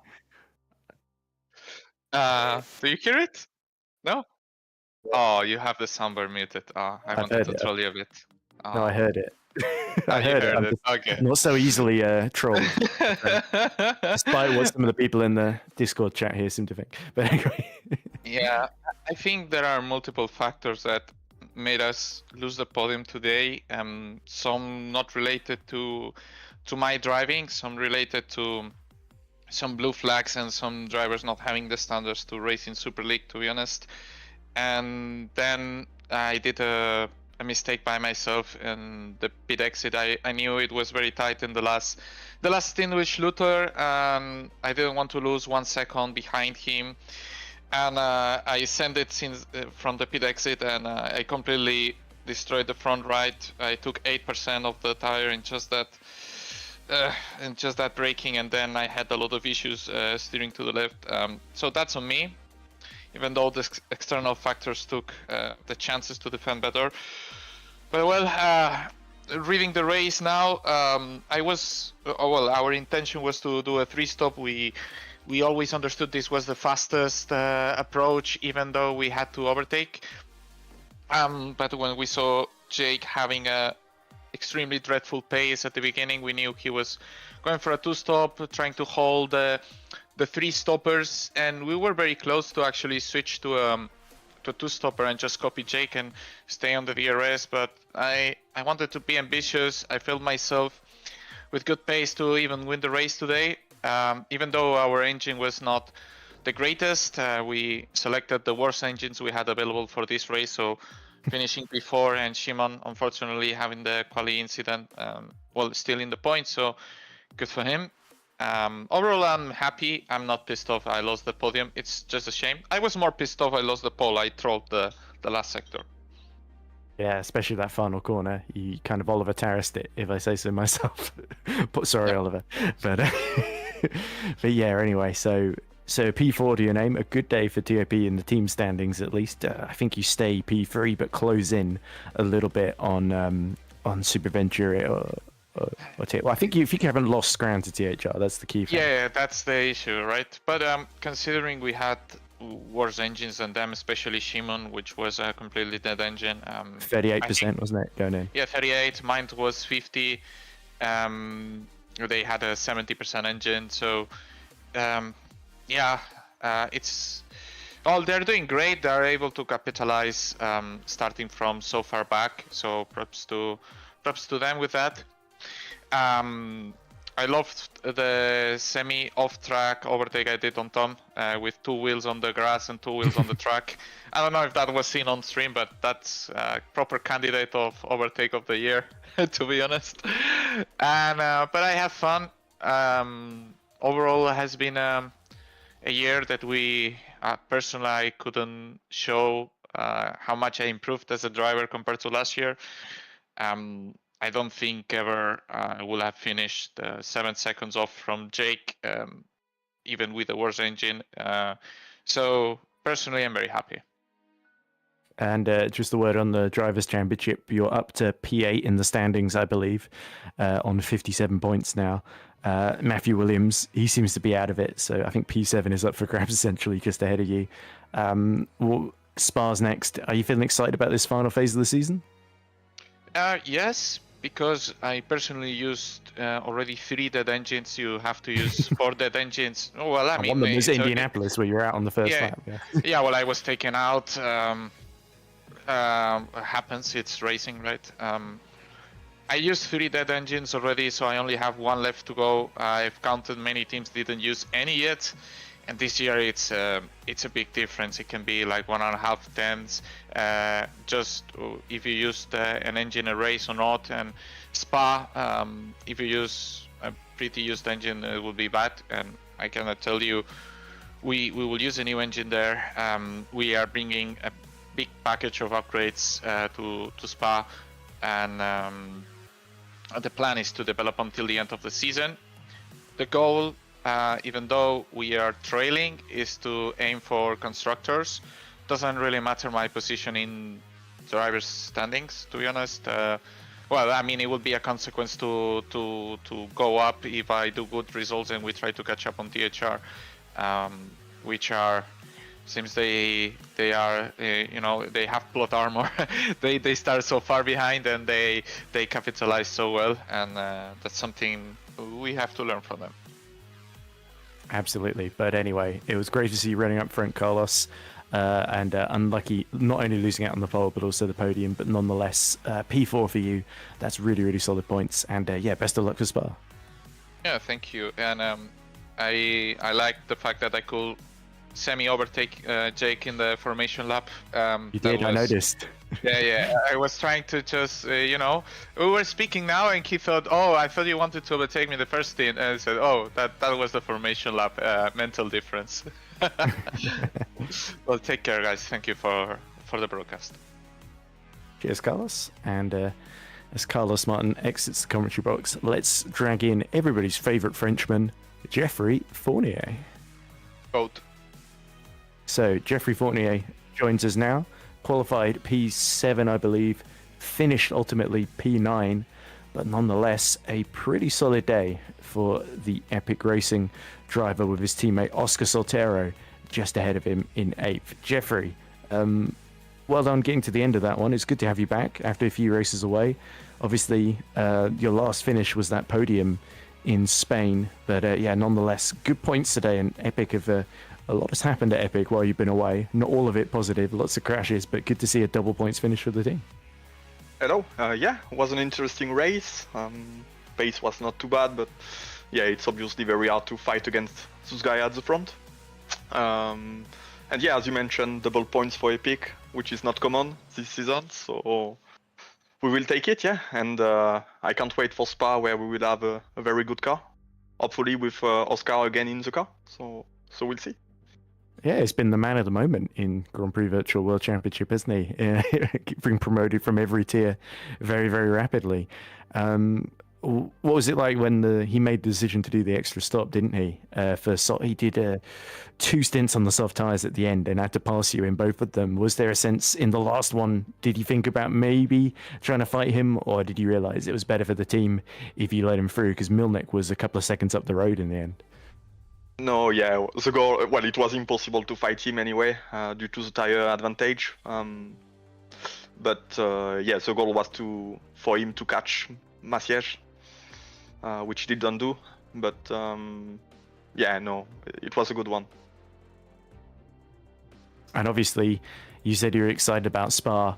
What do you think Epic can do in the team's championship here, because they've really started to come on a little bit stronger in the past. They're ninth at the moment, of course, or ninth going into this race, of course, but we believe you've been much closer to the road to Formula now in the current standing, so 8th is certainly possible, maybe even better.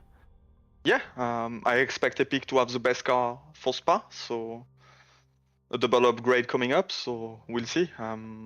But yeah, if we can fill the two car into the points on most occasion, it will be already quite a solid effort compared to the season start we had.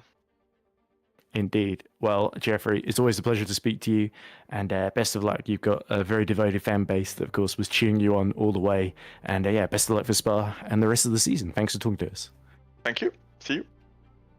Right, so let's go from one Frenchman to another then, as Geoffrey Fournier departs. And let's talk to Alex Lahoe, who didn't have a stronger day, qualified in the top 8, but sadly finished down in 21st, if memory serves. So let's talk to him about it. Hello, Alex. So the positive news, first finish in 3 races. The bad news is P21, obviously, after 2 big spins, one of which ended with you hitting the wall.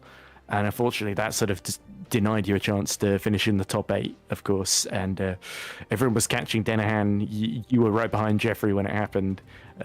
Was it just one of those things, too far over the curb, pushing too hard? Oh, well, I mean, hello Caitlin, hello Ed. Yeah, well, I mean, I'm just there to entertain the people, I guess, now. Like, I'm like the people's clown for this series, I think.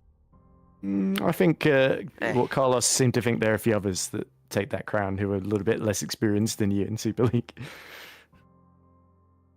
I mean, still a shame.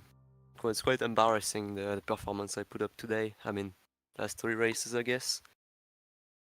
I'm not really paying attention anymore, so whatever happens, I guess, now, until the end.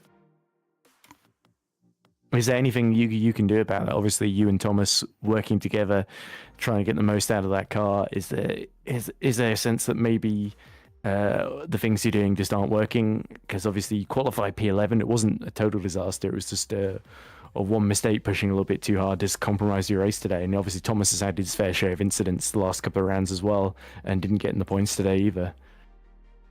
Oh no, he did. Yeah, P14. Sorry, I forgot about that. Yeah, he got 2 points at least, so that's something.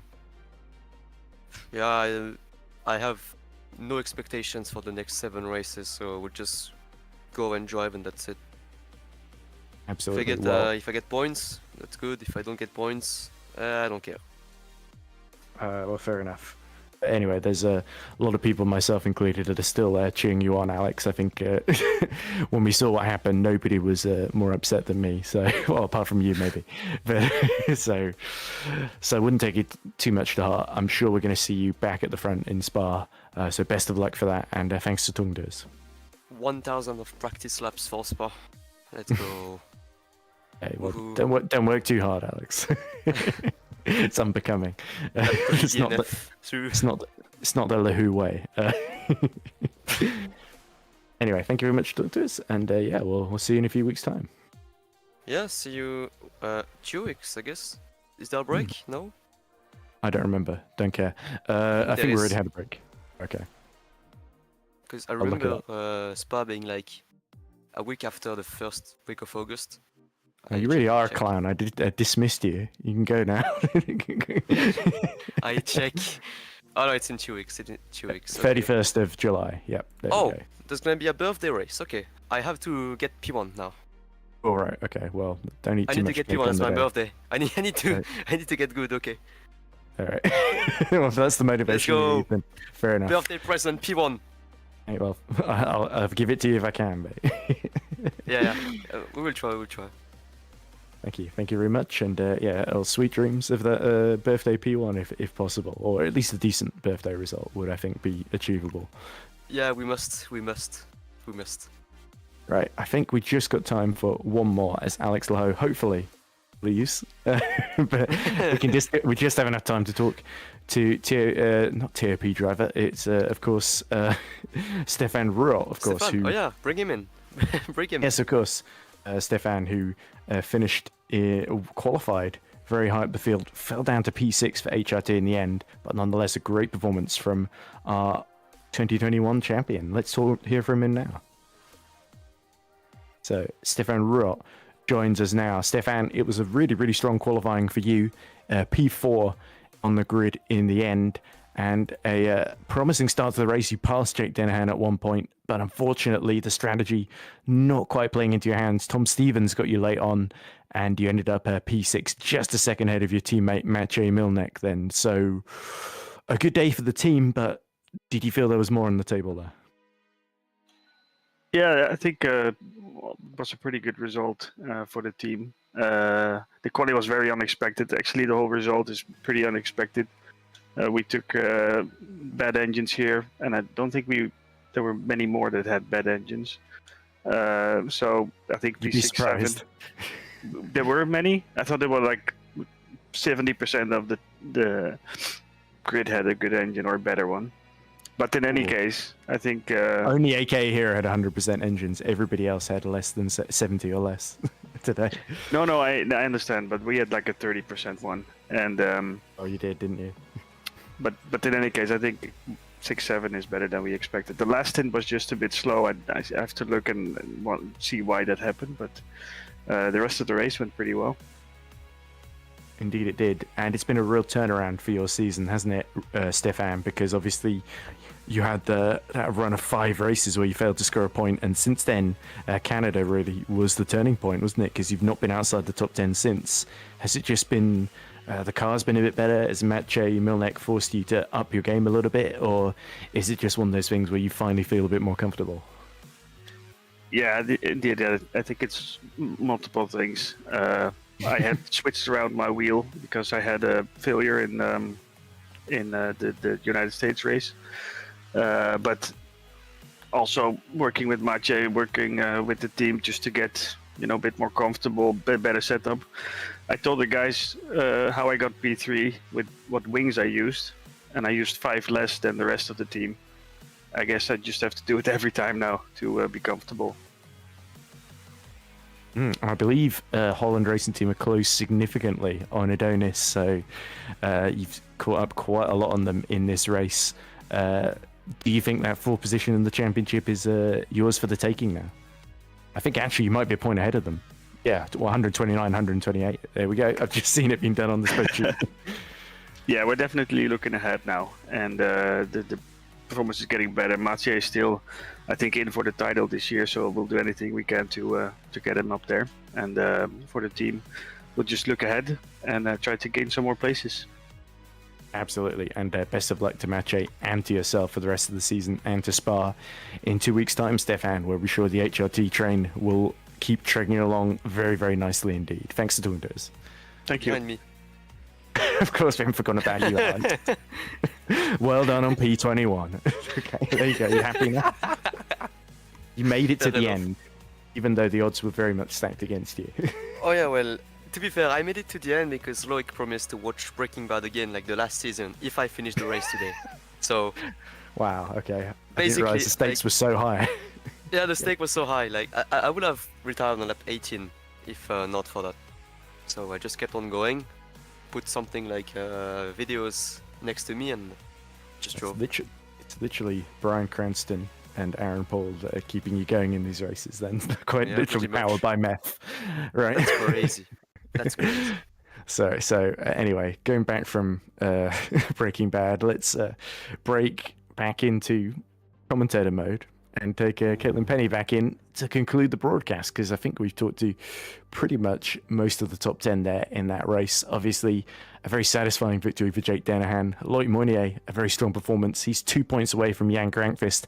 The title is very much in the balance, but in the teams, another brilliant recovery from THR, despite Yaltan nearly throwing it away at the end there. Yeah, thanks, Ed. I was just having an interesting chat in the YouTube comments with Magorgi over whether or not Jake Dennehan is the actual GOAT. But if it's up to me, it's between Jake, Rudy Van Buren, and Yannick Bock. So if you have any points or anyone else to throw in there, any other opinions, feel free to post that in the YouTube comments when this broadcast ends up going up and live. With that being said, though, that is the end of this particular broadcast. We do have the Belgian Grand Prix in just 2 weeks' time. Ignore what Alex was trying to plant in your mind there, because he is not correct. Indeed, we are back in just 2 weeks' time for the Belgian Grand Prix. And of course, in the meantime, we have all of the other support series. We have FS2 on Tuesday. We have FS1 on Thursday. SL2 the next Tuesday, so Super Lights. And I believe the Monday before that we have another Academy race, but I'm always struggling to keep up with Academy, so my apologies about that. With that being said, a fantastic race. Super League always throws up one with an exciting finish. We've had a last lap battle in at least the last 2 Grand Prix now, and to be honest, so much has happened that it's hard to even remember before that. But anyway, thank you very much. Thank you very much to everyone who we interviewed today. Thank you, of course, to Remco de Zeeuw for providing the cameras and the sights and the sounds that you saw and heard. Thank you to all of you for keeping me company in the YouTube chat. And of course, thanks to Ed Hunter for the interviews and for keeping me company in the commentary box. That's all for this week, and we will see you in Spa.